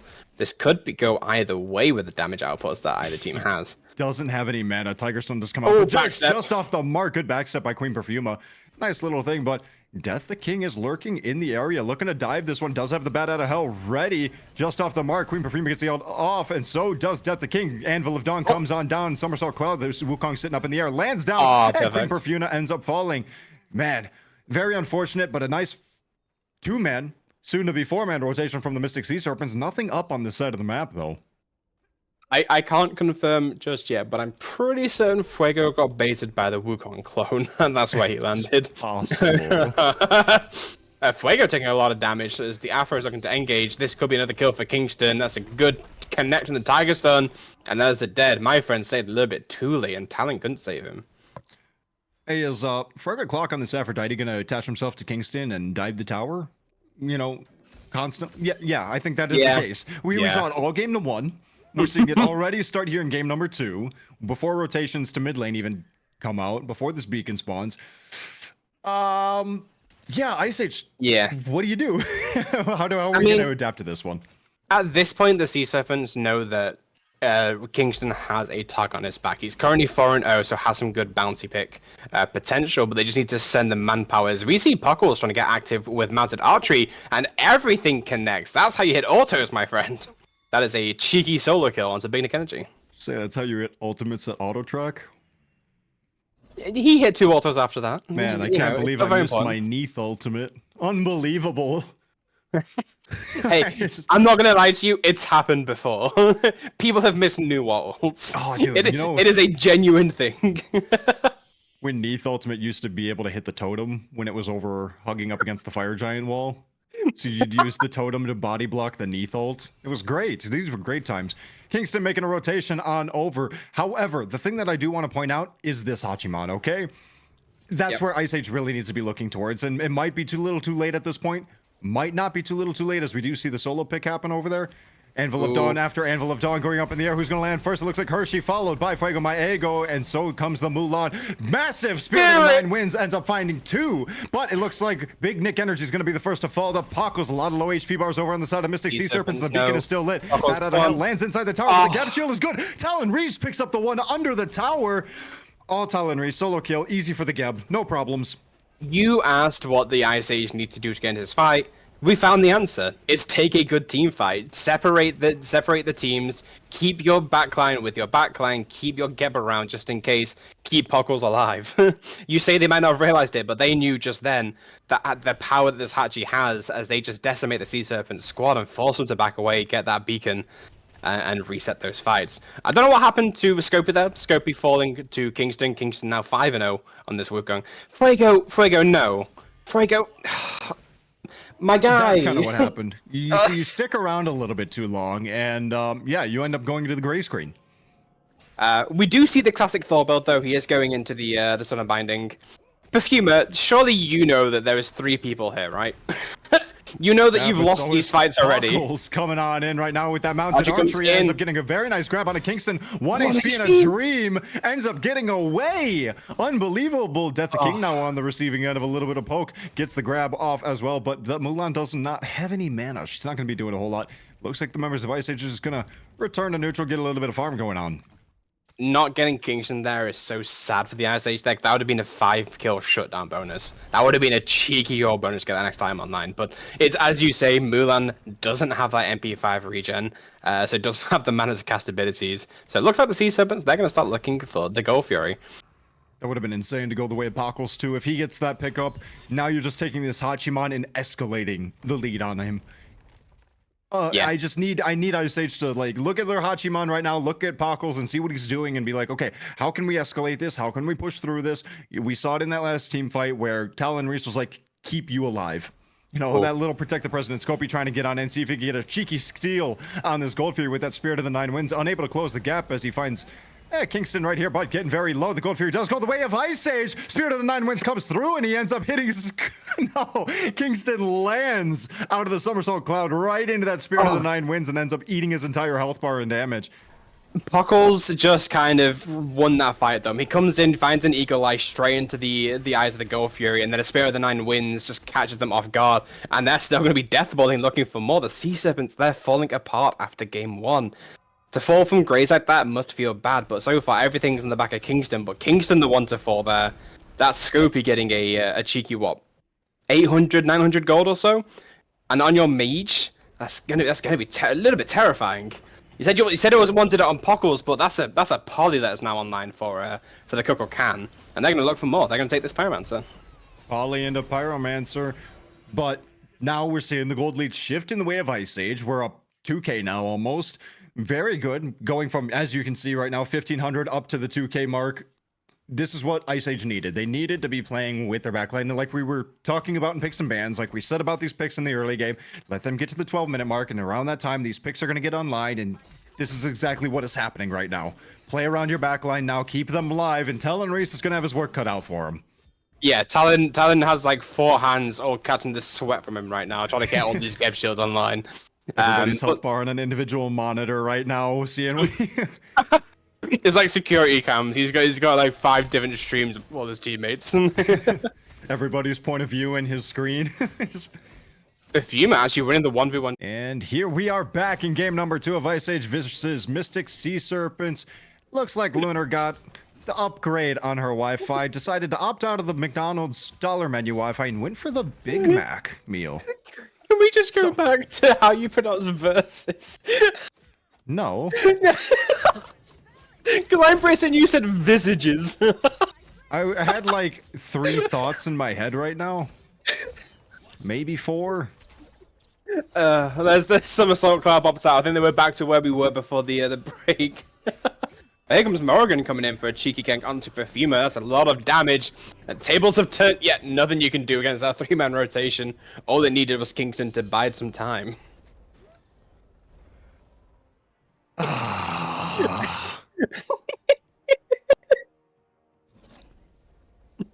You thought the Wukong would die, but there's an Afro in the game. Need I remind you? No, it's not. There's an Afro in the game. There's a 3-man rotation coming out from the Mystic Sea Serpents to solo lane in the game. And it seems to be that is the trend for this team right now. Speaking of, coming on in, Hershey coming on in, and Anvil of Dawn goes up in the air, eyeing Death the King, unable to find him. Bat out of Hell gets used, and it looks like he's going to get away safely, but there is the Spirit of the Nine Winds off the mark. Nice little field goal from this Kukulkan. Mulan is making the rotation in, coming in for the teleport. There's the Kukulkan. There's a kind of another Spirit of the Nine Winds. Perfuma once again taking the aggression, ults into the backline, has the team there just in case. Kingston, 1 HP, once again goes into Somerset Cloud. Looks like Death the King could be in danger. Perfuma really separated from the team right now as the team fight breaks out. HPs. They're also low. No tornado kills for this Scopy just yet. Like, seriously, look at the health bars. Hershey and Death and Kingston all too low. So this should be a cheeky free tower. Afro, where's your awareness? Afro, frag, my friend. Trying to defend tier 1 tower at 18 minutes and is getting away with it. Please kill the mark is the grapple. No. But Scopy gets that tornado off and frag ends up falling. If Frag somehow got out there by not being aware of the terrorizing threat that was behind the tower, just waiting for a step in, I would have been so concerned for this ISA team. But they do get that kill eventually. I don't know if you saw it as well, but Talon used Shockwave and it just knocked up Death as he blinked in. He was just like, bruh. It's one of those moments where you both pause and look at each other and you're like, oh, and that whole engage is completely done. Yeah, it's like, well, I guess I'm just going to go back to the thing. But with that kill, that just means the Ice Age are going to look towards this Gold Fury. And Sea Serpents, they are around. They could look for a steal, but I don't think they really want to just yet. Unless Hershey wants to take back into this Thor, we do see the ult come out, maybe looking for a giant. That's a disengage in the Ice Age. They know the danger, so they're going to try and take what they can onto Puckles. Like, so Spare the Nine Winds does connect. Wukong actually dies this time. It's a miracle. Well, I mean, if you layer enough CC on top of CC, you end up getting a pick before he can get up into that Somersault Cloud. Granted, he has enough CDR. This is what you were looking for, though. Perfuma is sitting up looking for a little bit of zone. Fuego Maego does end up going up and down, landing on nothing, but Ice Age ends up securing that Gold Fury. And now Death the King, finding himself in a difficult position, gets up into that bat out of the hell. Perfuma, though, trying to see if they could get something off the back end of it, but it doesn't seem like that's going to be the case. Ice Age is going to clean up these waves, back off, get some items. They have a very nice 5k gold lead right now, about 4k, and they're going to make their way over to the Pyromancer. Yeah, they're just trying to take some more from what they can get, and we do see this Goldie start to roll 5k up for the Ice Age. It's a very different game than game 1. They are in control of how these matches go, but it's just trying to find a way in. The Sea Serpent's going to try and steal away, but the 2 on the Morrigan does not connect. And this is like a clean disengage for the Ice Age. Don't want to fight away. Even Perfuma doesn't want to be fighting this time around. You have the potential right now, like you said. We're getting up to 5k. You just took a Gold Fury, you took the Pyromancer. Cool, let's back off, get some. Never mind. Fuego Maego is going to be a little bit greedy here and go for a little bit more. So now you're going to back off, go and get some items and maybe set up towards this Fire Giant, clean up some of these last remaining towers. You still have that tier 1 with both its bastions over in the solo lane. I can pay attention to the map. Speaking of Bastions, the tier 1 in the mid lane for Ice Age is still up, as is the tier 1 at 1 HP in solo. Mystic Sea Serpents still have a way to go. They've lost 2 towers and 1 town on the side of Ice Age. So far, not a lot of pushing coming out, even at 21 minutes. Both teams just kind of wanting to opt for this farm, try and speed on level 20. And speed on level 20, this Kukulkan has the only level 20 in the game. Kukulkan has the dream of Smite gamers right now of 20 and 20. Yeah, it's just kind of what you need from your cook. He's got that Staff of Murder online, so he's going to be absolutely cooking in some of these fights. That's kind of what we wanted from Cook. We said it from the very start. If there's one thing you want to achieve, it's just head straight for the farm. Don't care about fights. Just ignore it all and just go, farm. And he's done exactly that. Kingston a little bit low on mana and a little bit low on health, but if I'm Perfuming, I would realize that this probably means that multiple members of Mystic Sea Serpents are headed my way. And it appears that that is the case as Death the King making a rotation, but he does have Pockles this time to be a nice little barrier for him. Nice DPS from this Hachiman, putting out some pretty good damage in these fights. As we see, the Hachiman is up there on these player damage charts. Meanwhile, if you do look over at Big Nick Energy... Yeah. Death the A little King. different. Death the King was looking for some damage. That's an Afro popped very early on. It's in the favor of the Ice Age this fight. Battle of Hell already used as well as Somersault Cloud. That's 3 ultimates down for the side of Sea Serpents. But that's a missed Cataclysm. Spirit of the Nine Winds doesn't hit the mark. Not enough range on that, my friend. But Thor Dunk comes in. Scopey takes the first kill of the team fight, taking out Death the King. A follow-up return Thor ult. Scopey gets a double kill onto Kingston. It really is Ice Age's game. That's a triple kill. Is he going to get even more? There's still some members alive. Hershey and Big Nick Energy are around. Looks like Fuego wants to try and help out, but that is the end of the fight for the Ice Age. Very clean. 3 members down, beads off that on her. I don't think the Mystic Sea Serpents really want to be looking into this, especially with how low Hershey is.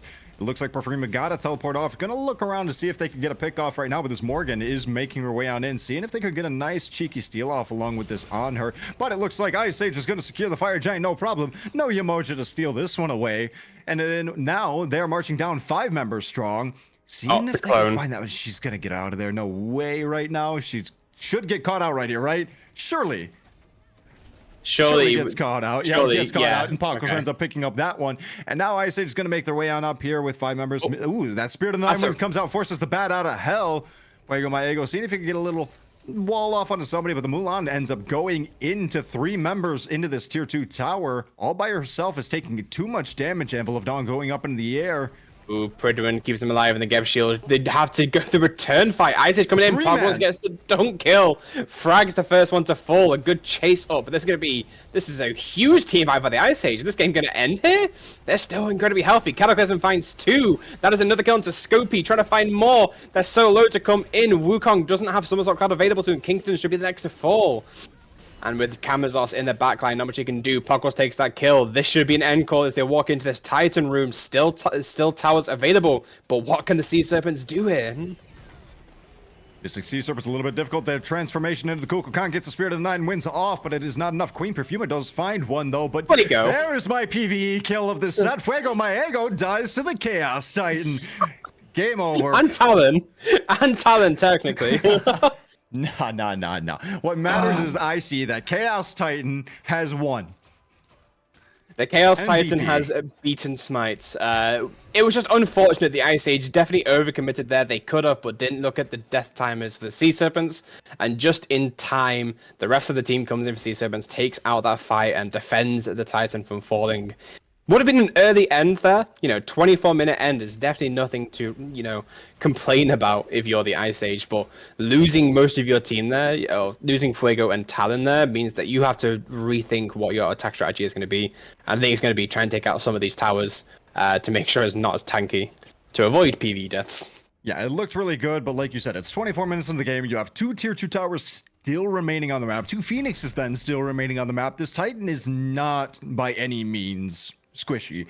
Then add the death timers on top of it. Now you're in a kind of difficult position. You only have basic FG. You're not going to be removing those backdoor protections. You don't have the EFG buff on top of you. So let's fall back. Let's clean up these towers. But it was a very nice attempt nonetheless. Ice Age now picking up the Gold Fairy. We're seeing a Somersault Cloud come out from Kingston immediately in this fight. Gold Fairy getting down to about 60% health. And Perfuma is on the backline. Somersault Cloud does land. And there's the Spirit of the Nine Winds just off the mark as that Aphrodite keeping her on her Return Spirit. Return Spirit of the Nine Winds. Yep. Ends up finding Scopey, dies. Kingston now in the back line. And Anvil of Dawn ends up landing in the back as well. Big Nick Energy ends up falling to Fuego Maego. And now collapse on these 3 members in the mid lane.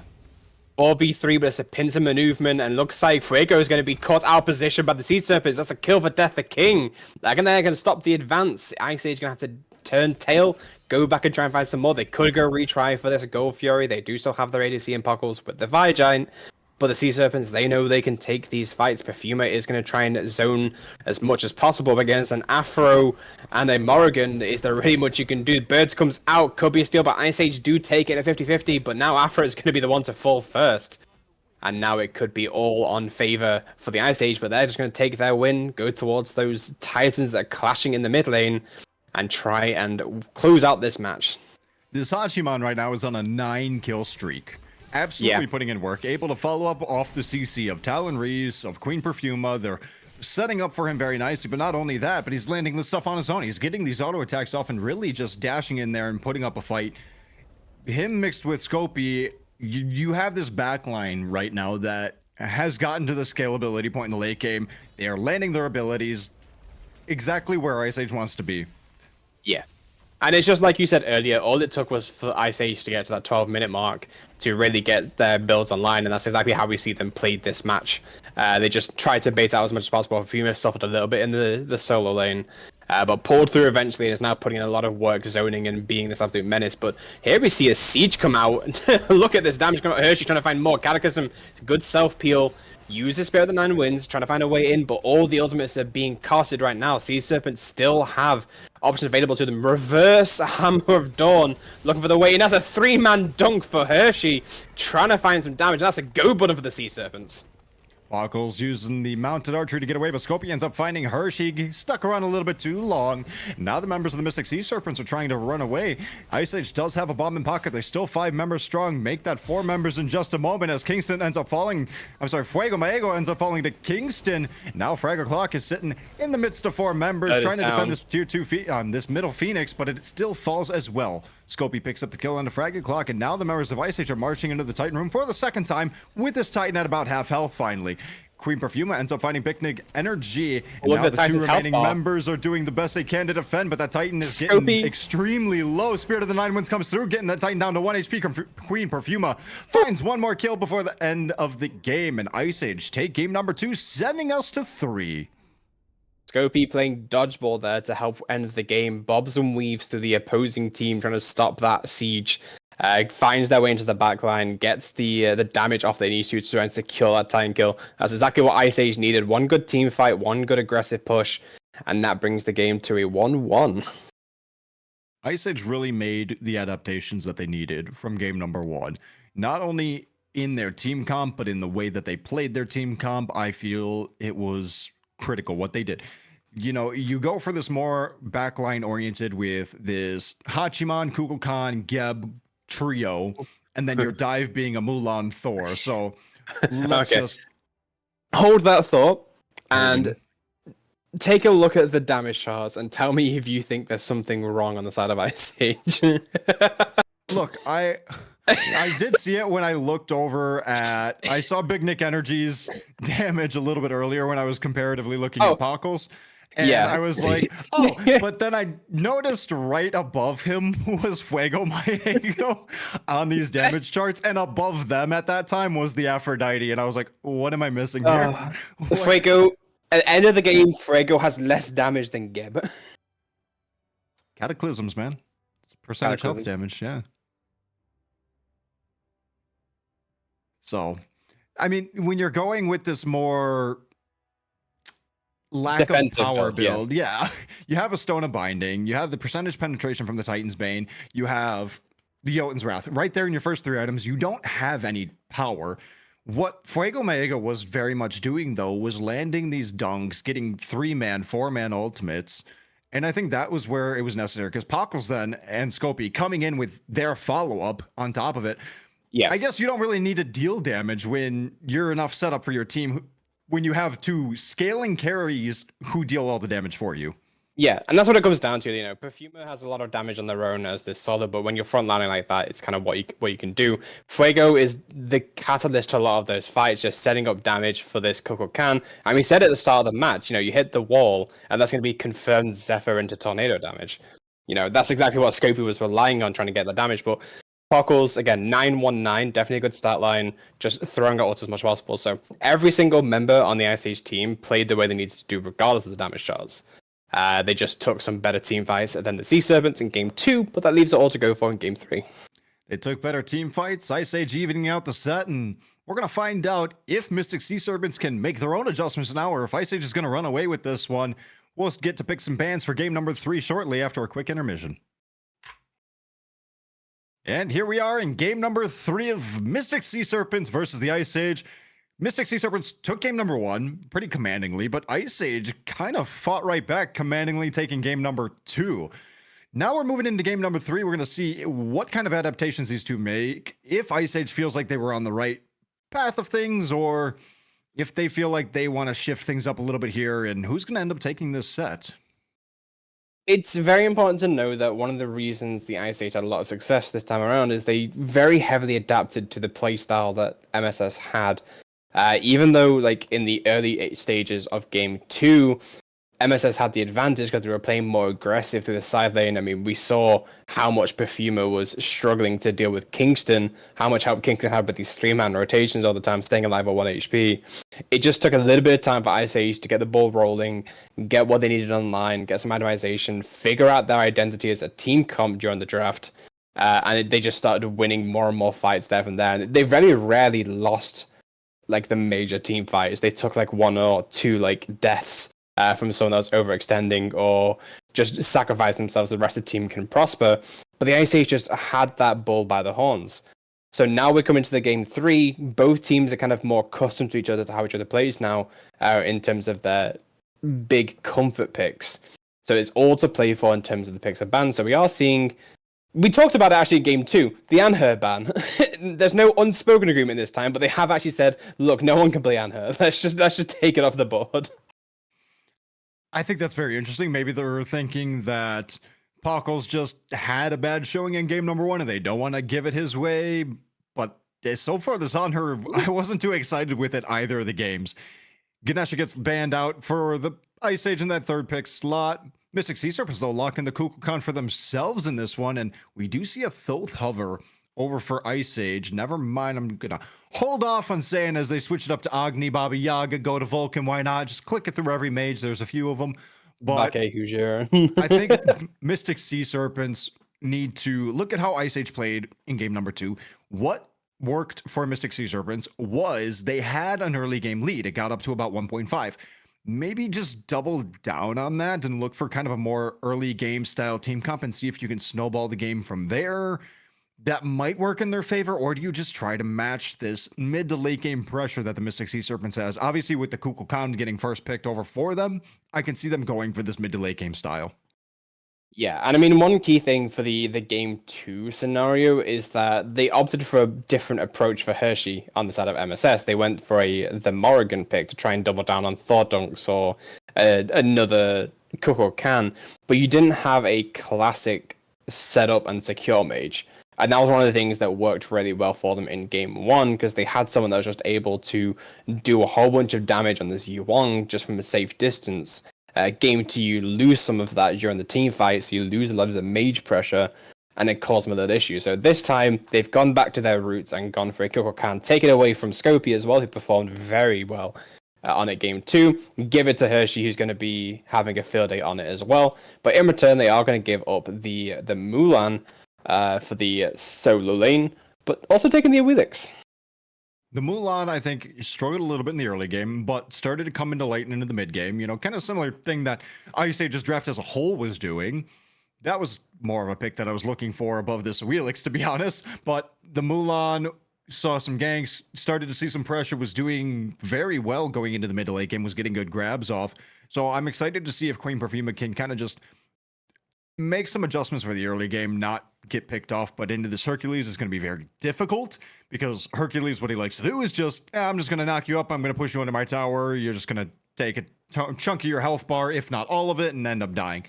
Thor does go the way of the Mystic Sea Serpent, so they have that dunk on for themselves. They have the Kukulkan for themselves. Now I'm starting to see kind of what they're doing. Okay, so now this Thor can go over and pressure that solo side of the jungle maybe and look for some ganks out of this Hercules, give a nice lead to our early game pressured god and see what goes from there. Bans in phase number 2 are the Izanami and the Aphrodite. We don't want to see that come out in the third game. It's gone. Play something else for the love of God. And the Hachiman over for the Mystic Sea Serpents. I'm not surprised seeing that one with the way that it got played in game number 2. Pockles was putting up a clinic. Yeah, and I mean, it's kind of one of those things where Hachi is a very safe ADC to begin with as well, so performing as aggressively as he did and getting the results that he wanted just proves that Pockles has had an exceptional game 2, and they don't want to keep that momentum going, so take away some of the cards and want him to play something else instead. Additionally, the Unheard ban we talked about before as well. But another thing to kind of count out is that Thoth ban. When you have a Geb, a Wheelix, Mulan, you have a lot of good setup CC. So taking away someone that is a high burst damage single ult like a Thoth is going to be pretty important for Hershey and the MSS to kind of not deal with that. But in terms of the first support that we're seeing that isn't Afro, it's Khepri, the Hug Bug. Yeah, I'm not showing any executes in this game so far. You do have the Achilles band out. You already have your jungle locked in, so you're likely not going to be going towards the Ao Kuang Thanatoses that we do see. So Khepri's kind of looking pretty free right now. The only thing I can really see for Ice Age is let's look to pick this god in the early game. He's not too safe early. If you can put a support down early, that's where you can start to see the deficit show. And Khepri's not going to be too safe. Maybe get a little bit of a Geb knockup or an Awelix knockup or Mulan ultimate knockup and follow it up with an Awelix pluck. Right now, I see a very pick-oriented comp over for Ice Age for their initiation, but a lot of safety on that backline. You know, you have this Rama Geb. We were talking about the Hachi being a super safe pick. Rama, I'm just going to go up in the air, sit in the air for however long, you know, several seconds, and then I'm going to come down, dash away. My team's going to finally group up under me, and by the time they group up under me, there's going to be a Kraken. So, yep. Yeah, the Kraken is like the missing puzzle piece for this Ice Age draft. We've seen Scopy perform it before, whether it's been solo or mid, because Scopy has played both roles this season and done well in both roles with Poseidon. So having some safety there as well, but it also just confirmed Mage once again the same kind of process as what the Kuko Kan had for him in game 2. And once again, Ice Age, a lot of CC to kind of confirm that damage. This may be the first time, though, that we see Fuego go for more full damage builds, because it's very rare to see kind of defensive builds on an Awelix who kind of thrives on pulling people out of position and taking their health bars in one go. If you're going for more of that like stone and binding thing, you lose a lot of what the value of the Awelix pick does. So that could be a change of play. One of the best scaling assassins, though, in my opinion, I pair her up next to, you know, for ability-based damage. Obviously, we have our auto attackers. So one of our best ability-based scaling assassins. This is a god who, in her own right, does a lot. And if you allow her to do whatever she wants, she will dominate a game. Where the Awelix excels is that she gets even better with team synergy or leaps and such from the enemy team. They did end up picking this Ishtar into the Awelix, which I do find a little bit interesting because that's kind of one of the easiest things I can pluck off of all day.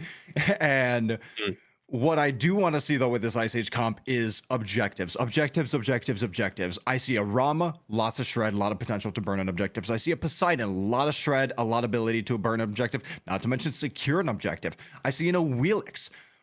Forget plucking people with your ultimate. Just press 4 and walk up to any sort of objective. Walk up to the goal fair. Yeah, use that stim and just burn things down. There's so much potential for the Ice Age to just decimate any objective that they decide to walk up to, whether it be a Gold Fury, a Pyromancer, or a Tower even, and just run it.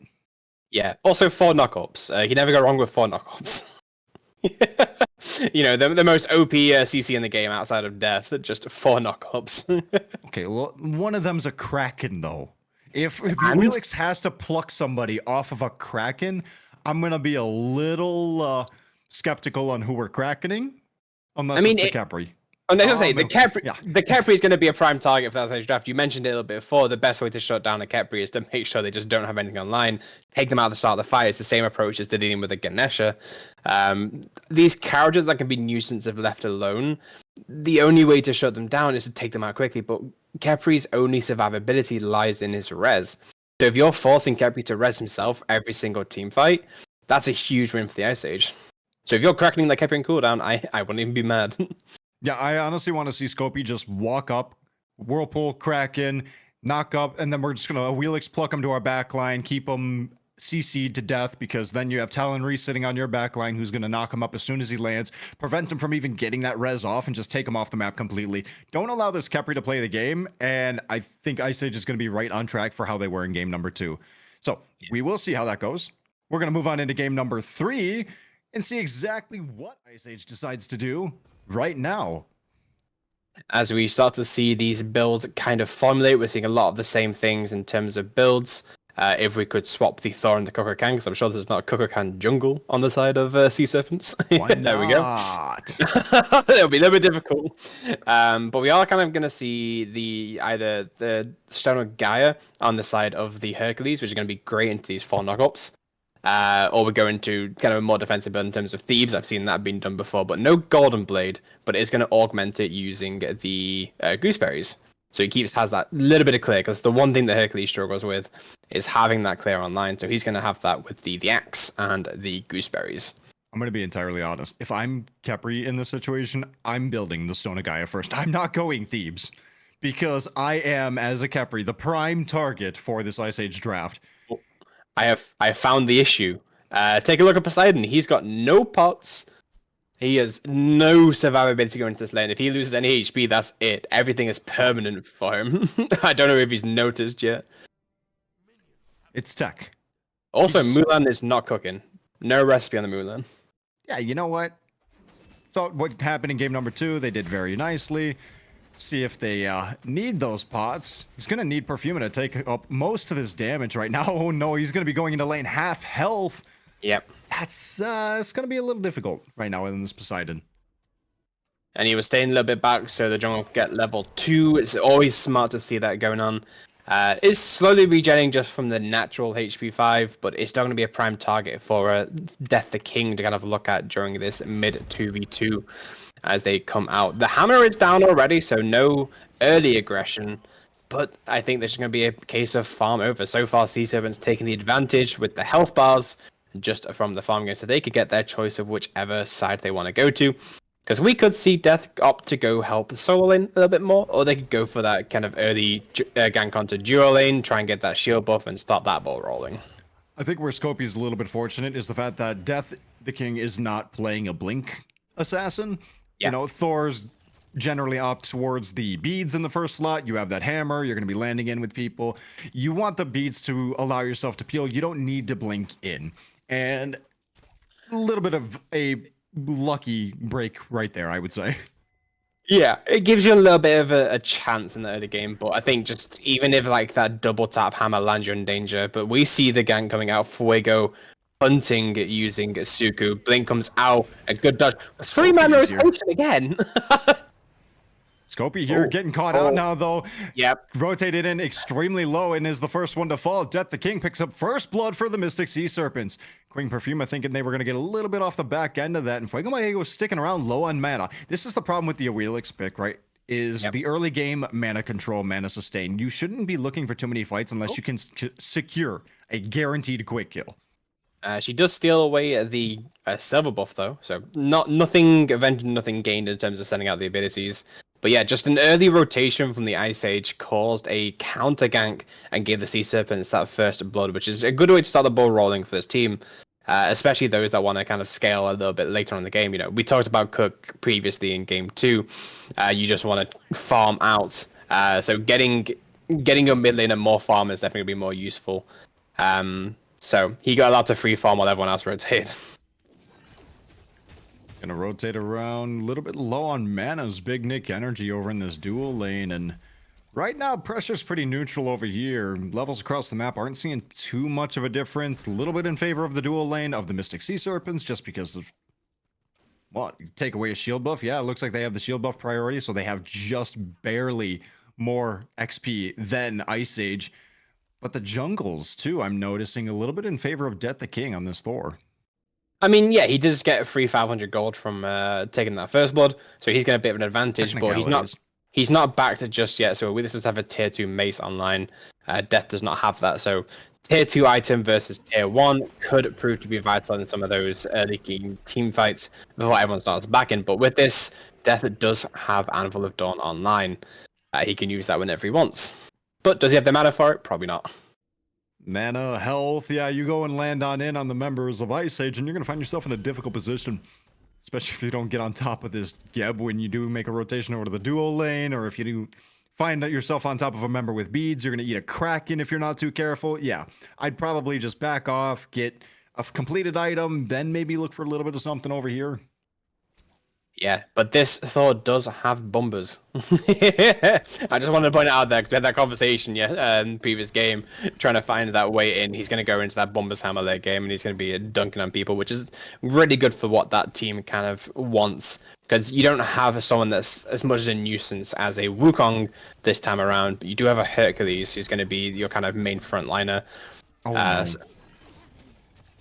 It's a good Mez. Doesn't find much though, as the mana bar of Puckle's very low. Has a Geb shield to help with the HP side as well. Not going to disengage. Thought is around. Thought maybe he could get a Anvil of Dawn. He is camping around this Go Fury, waiting for something to come around, but he may have just spotted out. And never mind. Scopy goes unnoticed on the right side, going towards mid. Kokokan's making the rotation over. Once again, just full rotations from this Mystic Sea Serpents team. They're playing as a full unit. Anvil of Dawn being popped. Well, Geb rolling out in here is going to find himself in a bad position as he gets caught out by the 4-man Mystic Sea Serpents gank. Was 2 ults needed to kill the Geb there? Probably not. I think 4 was more necessary. I wanted to see Capri ult as a statement for the movement speed. And, just as a message, just like, hey, hey, look at us, we're the captains now. Don't you wish you had a res? Yeah. Bet you did. Just taunting using abilities in game. But yeah, they're just, again, having those rotations, these side lanes, is giving C-Serpents a lot of control over this mid pressure, and giving Hershey freedom of passage wherever he wants is definitely going to be useful. But we also see him kind of miss Zephyrs here and there. I don't know if you caught that one just quickly. Miss the Zephyr on the minions and the enemy behind it. So unless he's hitting those abilities late game, that could prove to be detrimental. But everyone's got their first item online, and so the game should be starting soon. But I think there's going to be another case of just wait until 12 minutes before everything kind of starts falling into place once again. Well, come late game, he just needs to follow up on his Thor with 5,000 damage. You know, he's going to get the 3-man Anvil of Dawns and the Tectonic Rifts just stunning people out. And yeah, so he doesn't have to worry about landing abilities right now. Yeah, and I think that's what it comes down to. Also, Queen Perfumer, stunner recipe. Just absolutely does not want to cook today. Yeah, so I'll be honest, I'm kind of somebody who forgets that a lot too. And I'm somebody who was like, oh yeah, shards, get your shards all the time when people would forget those. But then as soon as recipes came out, yeah, forget me with that. I forgot constantly. I'd walk out without a recipe. People would complain about it and be like, well, now I can't get it out of principle. I'm sending a message to Smite. I don't need a filthy recipe. I mean, so far it's a lot safer lane for both these solos. Neither one can be too aggressive without overextending, so it's working out in favor of Perfumer. Although, I mean, obviously you can do better with a recipe than you can without. It's just hearsay. But there's no early aggression from Kingston. He doesn't have the same survivability that he does in the Wukong, so he can't play too aggressive or too memey. And Perfume is not playing as aggressive on the tower line as they did previously, so they aren't getting punished for their positioning. So we're actually seeing Solo just bonk each other for the first time in all 3 games. It's just not too much aggression in general. As we do see a Kraken come out, followed up with the Spirit of the 9 Winds, and Hershey ends up securing the kill on a Fuego Maego. Now chasing down Scopy, as both of them have a movement increase, but the beads are forced on Scopy, and the Geb shield, let's hope it does enough, and it does enough indeed to get Scopy on out of there, and it is Poseidon on back to base. That is a chunky Geb shield, so I can assume that Talon is leveling that one up just a little bit more than like the shockwave or the rollout, so gives his team a little bit more survivability. But Hershey lands a knocker of a Spirit of the 9 Winds into a very trapped Poseidon. Very difficult for him to get it. Oh, speed of solos. Oh, it's a 2v1. Never mind. That was a thought. I was going to say that was so low. No, that's not how that works. Wheelix is here, though. Might find a cheeky Thor kill. Nope, Death the King. Managed to avoid the Suku. Yeah, no, that's everything over for both teams. So far, 4-0 to the Sea Serpents, winning these fights. So you said the Aurelix was going to go for more of a full damage oriented build, but when I'm taking a look at what she's building right now, it's sticking to the same build. I think they have an idea of a build and they're just going to kind of stick with it always at this point. It doesn't matter who you're playing. Yeah, I think this is something that may be communicated between the Ice Age team. Is if Fuego may not feel too comfortable in his own abilities and just goes, "Hey guys, I'm just going to try and set things up for you guys to just do damage off of."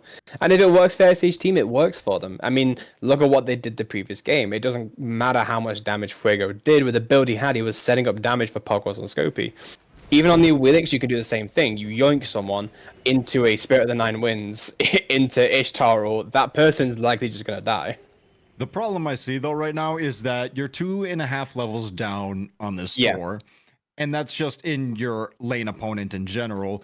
But when you look at the level curve of the game right now, you're 8, just ticked over to 8, and it's 9 minutes into the game. Kind of falling behind the overall curve of the game, and that's where it's going to be a little bit dangerous. Anvil of Dawn did just get used over in the duo lane, trying to catch Pockles off guard, but unable to really catch him. This Rama's playing really safe, which is to be expected. Yeah, Rama needs to be able to get his items online before he's able to sort of shred targets. So even in 2v1 situations, we do see a grapple come out and a missed dash comes out from Big Nick Energy. The patience from Pockles to not use a relic right there. I was gonna say the patience from Nick because he was he was not patient. Care about Nick. Nah, screw Nick. Speaking of relics, after beads pop out as they knock up does connect and almost gets yoinked by the Willix as we were talking about, but that is a beads expended. So something to know for the next team fight. Yeah, this is one of those things that you keep in mind. A blink over onto Hershey right now, finding himself caught out. But Cataclysm catches him, but that Spirit of the Nine Winds is enough to get his, well, own butt out. Yeah. I mean, he self-peels from himself, stays alive a little longer, just because the Wither doesn't have that much damage online yet. They weren't able to confirm that damage, even utilizing everything they have. But just in case Hershey was too full, Death the King comes up the rear, has a good wall out, just in case they want to chase, just in case they want to punish them. So Ice Age still... Speaking of Ice Age, that is an unfortunate wall timing. Perfumer grapples the Thor wall. You hate to see it. He's like, here, you want to grapple? Here, I'll give you a target. Why don't you just grab onto that and see if you go anywhere? One thing I am noticing, too, is if you look over at the duo lane, yes, the Ishtar, obviously falling, has an extra item, almost. Extra tier 2 of an item. But this Rama has a stacks already completed. Yeah, Rama has just been farming. He's not even backed yet. But we could see a bit of a fight break out as we see a rotation comes in. What a yoink over the wall, but away from the rest of your team. Dodges the Blades of War. Big Energy staying alive a little bit longer, but looks like trying to Fuego. Fuego tries to find the damage, but doesn't have it. Big Energy, 1 HP. We've seen it all before. But Fuego... Paco's gonna ult this? Fuego? Surely Paco's has the mana, right? Surely Pokos doesn't dive under tower when the rest of the team is rotating in, right? Surely he's a Rama, right? Now he ults. Okay. Now he ults. Oh no! Way too late.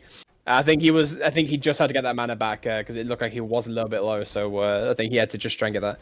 As we see a rotation onto Perfumer. Perfumer has fallen into the trap of fighting too much, but this time Death the King doesn't have the health advantage. Are you sure about that? Yep. Are you sure about that? I mean, that's just an issue on Death's part for going in at 1 HP.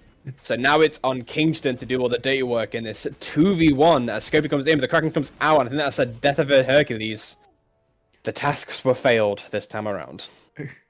Secures her own blue buff, gets the kill on the Thor, then Scopy rotates on in, gets the kill on her lane opponent, 2 for 0 over here in the solo lane. Now she can just kind of free farm and start to build a lead over here.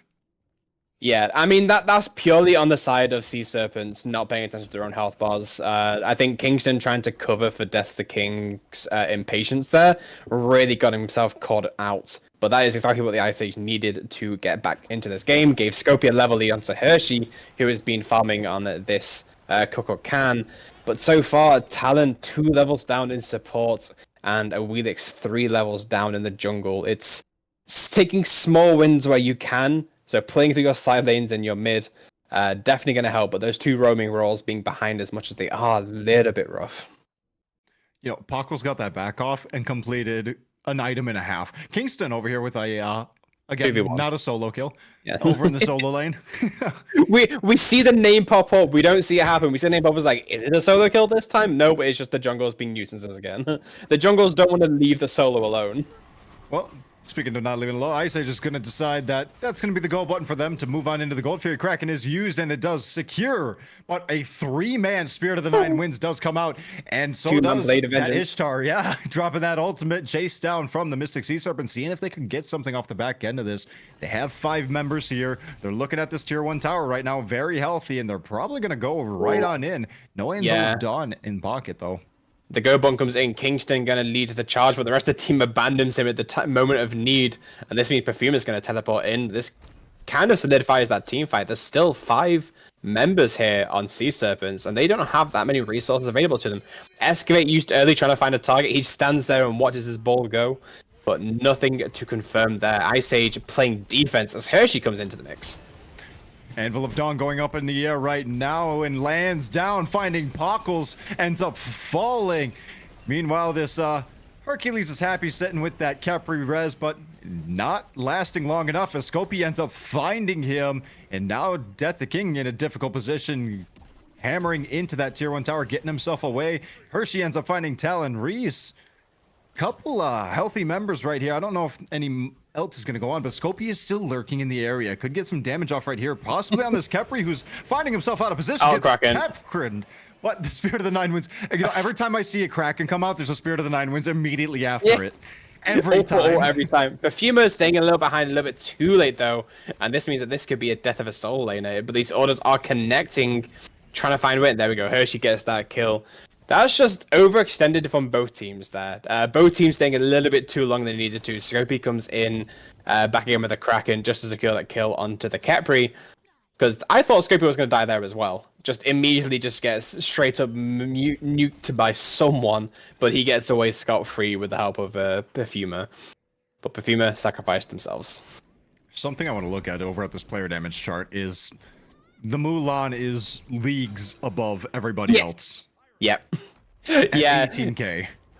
Being this far ahead on a Mulan, I mean, this just proves that those buffs were needed to get your abilities online a lot quicker on the evolutions. It just allowed you to do more in terms of the healing, because you know, once you evolve your 2, you get the heal.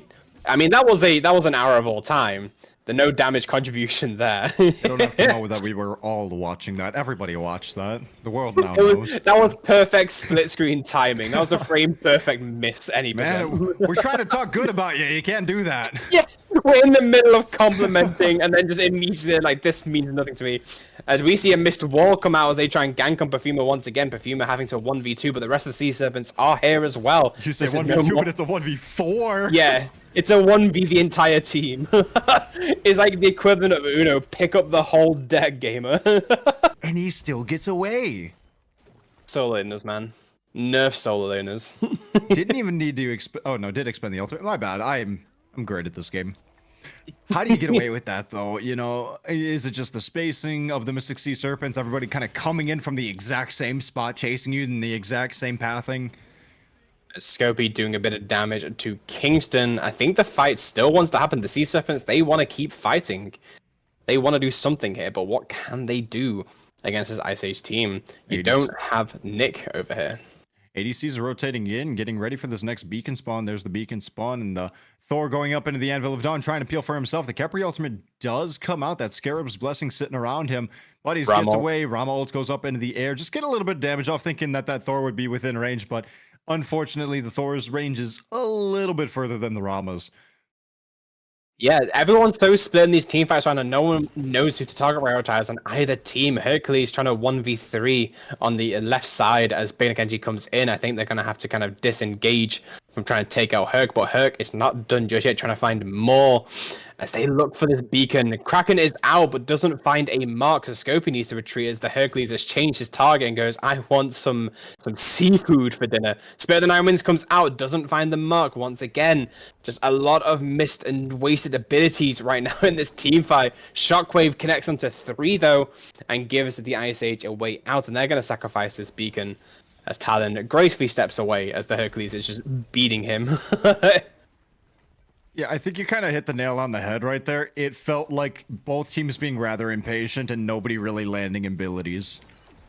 Oh, speaking of landing Speaking of landing abilities, we do see the ult from Queen Perfuma land out trying to find one. I thought she got grabbed out of it then, just from where she positioned herself. It looked like it, didn't it? I was like, hold on a second, that's not how that works. She's CC immune. A 4-man knockup from the Awilix. But finds the Hercules.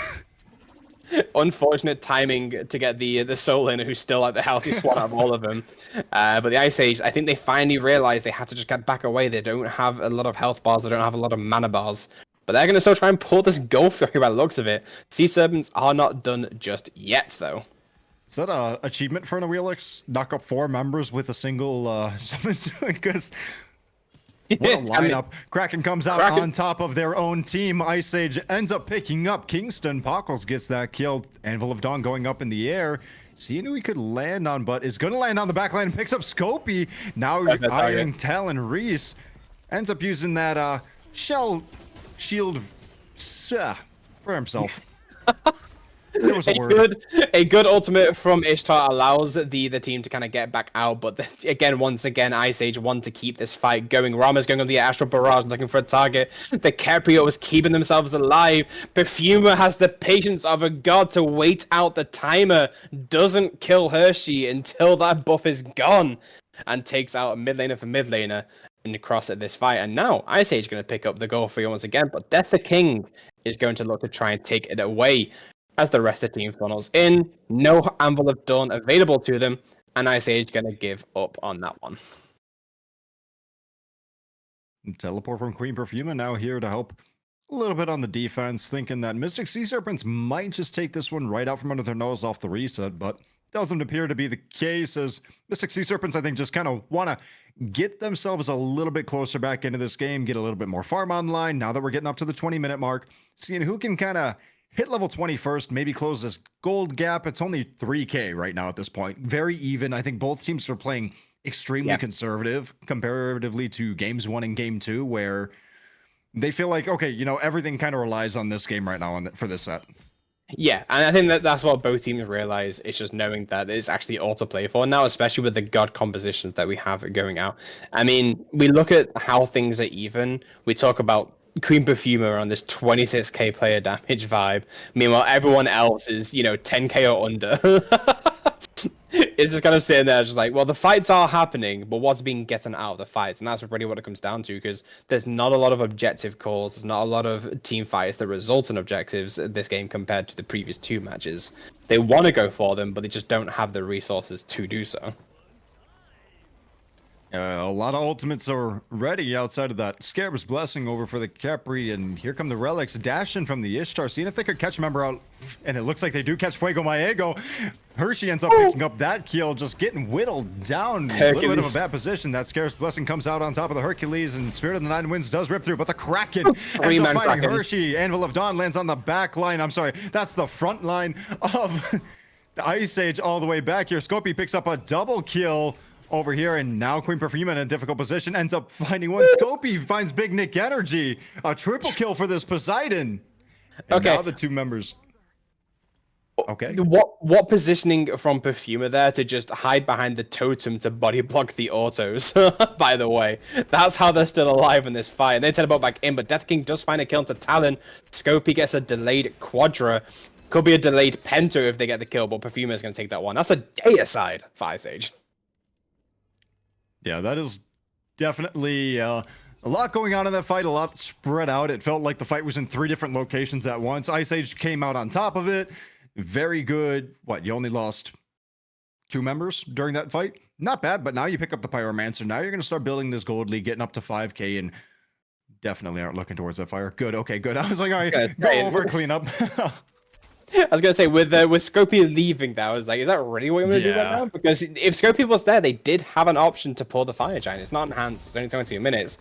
It could have been worth it, but they're just gonna go try and get the cleanup on the tower lines, which is exactly what they need to do right now. It's just try and get as much farm on the map as possible and start pushing this gold lead, which has now been bumped up to 5k. I would have been here for Mulan tanking it, has the bomb for secure if they need, but they also have the Kraken for secure, and then pop the Awilix ultimate to just shred it down. Yeah, they could have done it. Yeah, and you have a Kraken by the time it comes back in, and that's really the important part. Just having that secure. Yeah, you really out-secure Kraken plus Pyro Yes. Bomb? Yes. Yes. Okay. Well, there you have it. All right. Have you heard of our Lord and Savior Scylla? Scylla? Forget Scylla. Have you heard of our Lord and Savior Eset?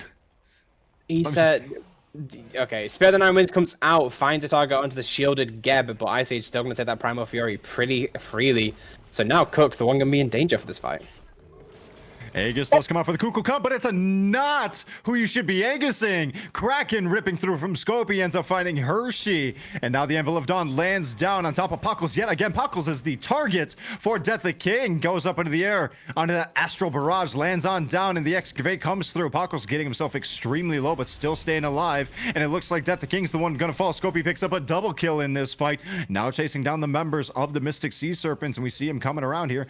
Looking for that triple kill, but not gonna be finding it. Queen Perfuma though end up locking down Big Nick Energy, getting extremely low. It takes one more ability. Puckles ends up finding Kingston still sitting around the back line of the Ice Age, and now with the Titans pushing down in the dual lane and a lot of members very healthy, well, not healthy, but a lot of members over of Ice Age in this dual lane. They're gonna whittle down that Titan, you know, all the while Fuego Maego's been on the other side of the map just taking everything. Yeah, Fuego's just like, hey guys, I'm going to farm. I'm not sure how useful I'm going to be.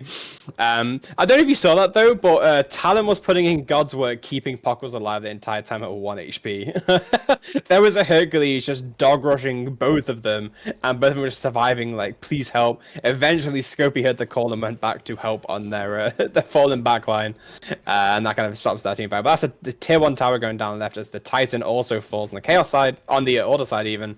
But gives them a brief respite to go look at that Fire Giant. Yeah, now you're 9k up, as you see. Yeah, You're building this lead for Ice Age. It's going in their favor. Now they're looking towards the Fire Giant. You got to deal with this Titan over in the dual lane. Otherwise, this Titan very easily will take not only a tier 2, but also the Phoenix if you're not careful. And really, meanwhile, over at the Fire Giant pit, Hershey ends up finding one, and Puckles gets a return pick over onto Death the King. Fire Giant going down, going the way of Ice Age. Hershey in a difficult position. Cataclysm comes out from the Geb, but he still ends up falling to Hershey. A second kill in this fight for this Kukulkan. Yeah, Ice Age took the Fire Giant, but at what cost? They lost 2 of the best people, or 2 of the people with it. Queen Perfuma didn't have it either. They weren't up in time to get it. So now the Mystic Sea Serpents, even though they don't have a Fire Giant, they have the mana advantage. They lost Death, but they still have Hershey. They still have Big Nick Energy, and they're going to start looking at the towers themselves. Yeah, now if you're Mystic Sea Serpents, you have 2 members dead, 3 members who aren't going to have Fire Giant. Beautiful plot. Puckles in a difficult position. Aegis does come out. Kraken ripping through, though, finding Hershey, and it looks like Scopey's going to get that pick up onto the Kukulkan. Scarab's Blessing is not for himself. It's for the Ishtar. Hopefully it gets her away. She's got the movement speed, got the dash. But unfortunately, Fraggle Clock does end up falling. And a great pluck to pull Kingston back into the mix. And once again, the Ice Age just take that team fight by the horns and say, hey, we're not done just yet. We may have lost that Fire Giant fight by losing a few members, but we still are strong together as they punish the Sea Serpents for stepping up a little bit too far. Sure, Big Nick Energy survives thanks to the Khepri, and Death is here, but there's going to be a Phoenix down for Ice Age, and that's exactly what they need. They could look at even more here. 3-man wall comes out from Death. Misses the hammer wall, though. Oh, early beads does get knocked up. He might have been yoinked there, possibly. Ice Age going to go disengage, though, and start looking at something else they can do. Probably the Pyro to get another bomb for that Phoenix they just took. I think that's kind of unfortunate because they do still have another Pyro Bomb sitting around the belt of this Geb. You know, he's got it sitting in his inventory. I feel like they could have gone and at least taken that solo lane Phoenix, but I respect the call to kind of back off and not play it too aggressive. I mean, we saw what happened over in game number 2 where they bit off a little bit more than they could chew going into the Titan room, but you know what? We'll take the safe call. We'll get some extra gold. We'll build up this lead. Now we have Fire Minions pushing down the mid lane. It's going to help us set up to take more on this map. Yeah, and then that's what it comes down to. You've got the Gold Fury spawn just now for the Primal, but with 1 Phoenix down in the mid lane, you could lose another Phoenix somewhere else if left unchecked. But the Ice Age, they're starting to work together more as a team, as a cohesive unit. And the Sea Serpents, they're taking fights with members missing, which is causing them to lose a little bit more. Spare the Nine Winds, cast Raw, does find a mark onto the Gebber once again, but that you know, they're still healthy on the Gold Fury. Tornado popped down just in case. Scopey looking for a kill. It's a 2v1, Hershey in danger. don't think there's much this dragon can do. That is a wet noodle down. As the aggression comes out, this could be more. The ult pops, multiple ults popped, but Death finds Scopey. Beads and Aegis used from this Ishtar along with that Scarab's Blessing. Now on the back foot is the Mystic Sea Serpents after stealing that Gold Fury, actually, by the way. In case you didn't notice. No. They did take that away from the Ice Age. So, a little bit of a showing of face right here. We got no mid laners.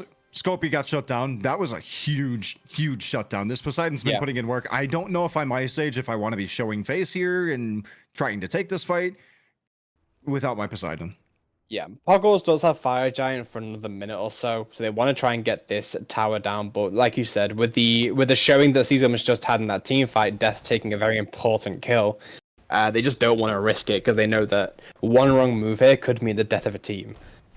So they don't want to take that risk and might want to start setting up towards that Fire Giant once again, because the next time this Fire Giant spawns, it will be enhanced.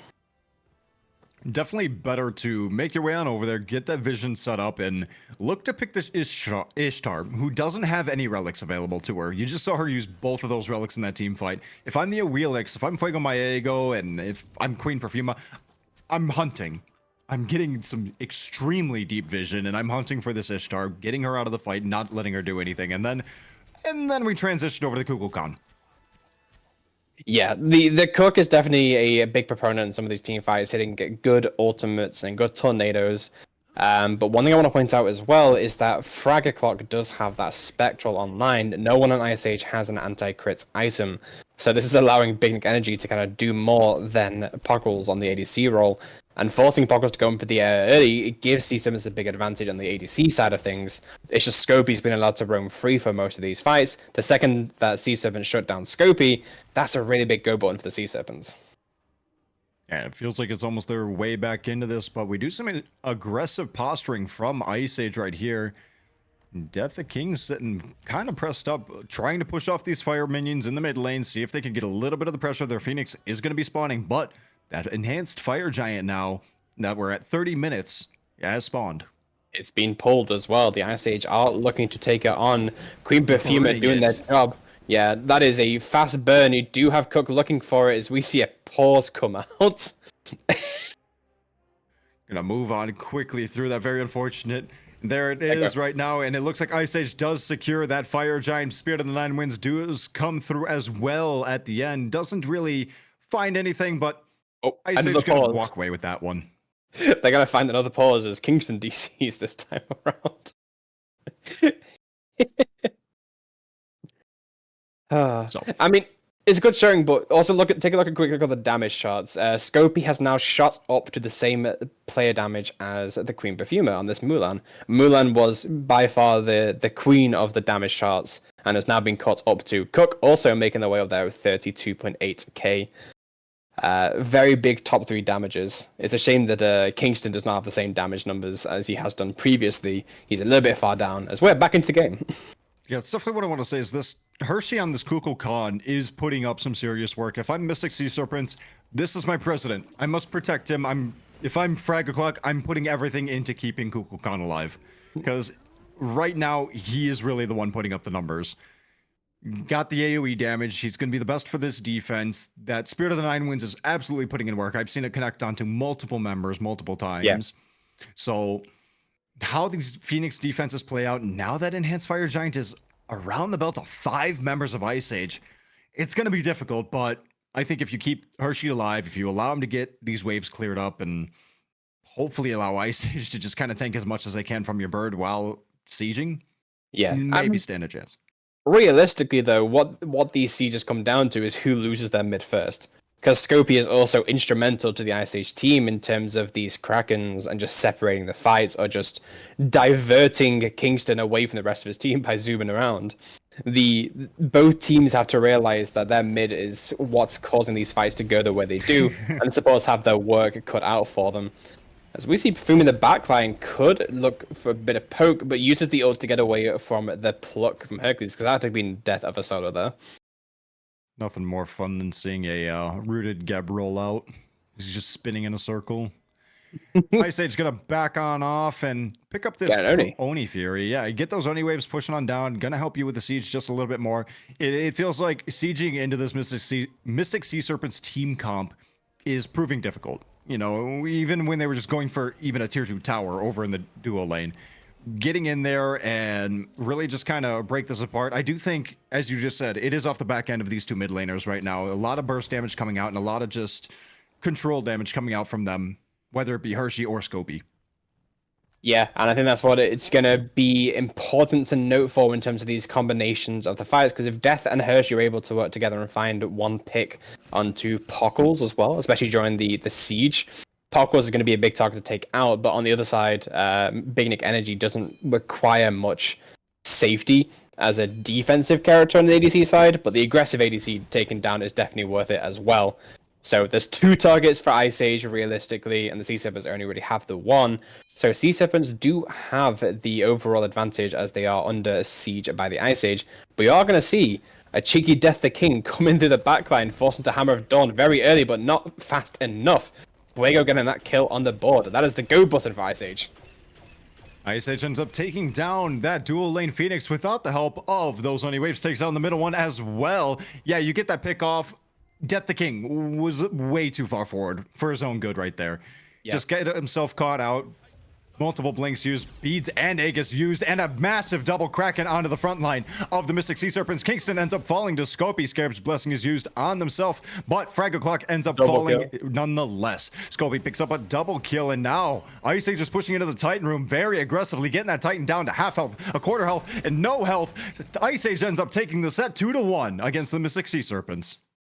What a team fight, all from bad positioning from a Thor. Instead of just backing, he walks into the war zone, gets caught out, and the Sea Serpents, they just didn't have anything to hold the floodgates back. Ice Age just run rampant at the end, take every fight they can, every bait they can, every relic they can, and come out on top after a hard-fought win, because that game was definitely much more even than the previous 2. Yeah, neither team wanted to give an inch, and for the longest time, they realized, okay, you know, one misstep right here could lead to a bad mid game, bad late game, end of game. We lose the set, and no team wants that with a playoffs approaching. So really taking their time, trying to get a feel for what the enemy team's trying to do, and also just trying to get yourself in a position where you feel like you can do what your team comp is designed to do when you put it together over in picks and bans. So well fought from both of these teams. They did a really good job, but unfortunately, it looks like the Mystic Sea Serpents are going to come up a little bit short on that end. Ice Age are going to take this set, and we're going to go to a quick little intermission before we get on into another set coming on.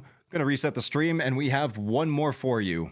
So we'll be back shortly with that soon. I'm Zach Vexel, joining me with Sparked Out, and over on that Spectate with the McDonald's Wi-Fi was Lunar.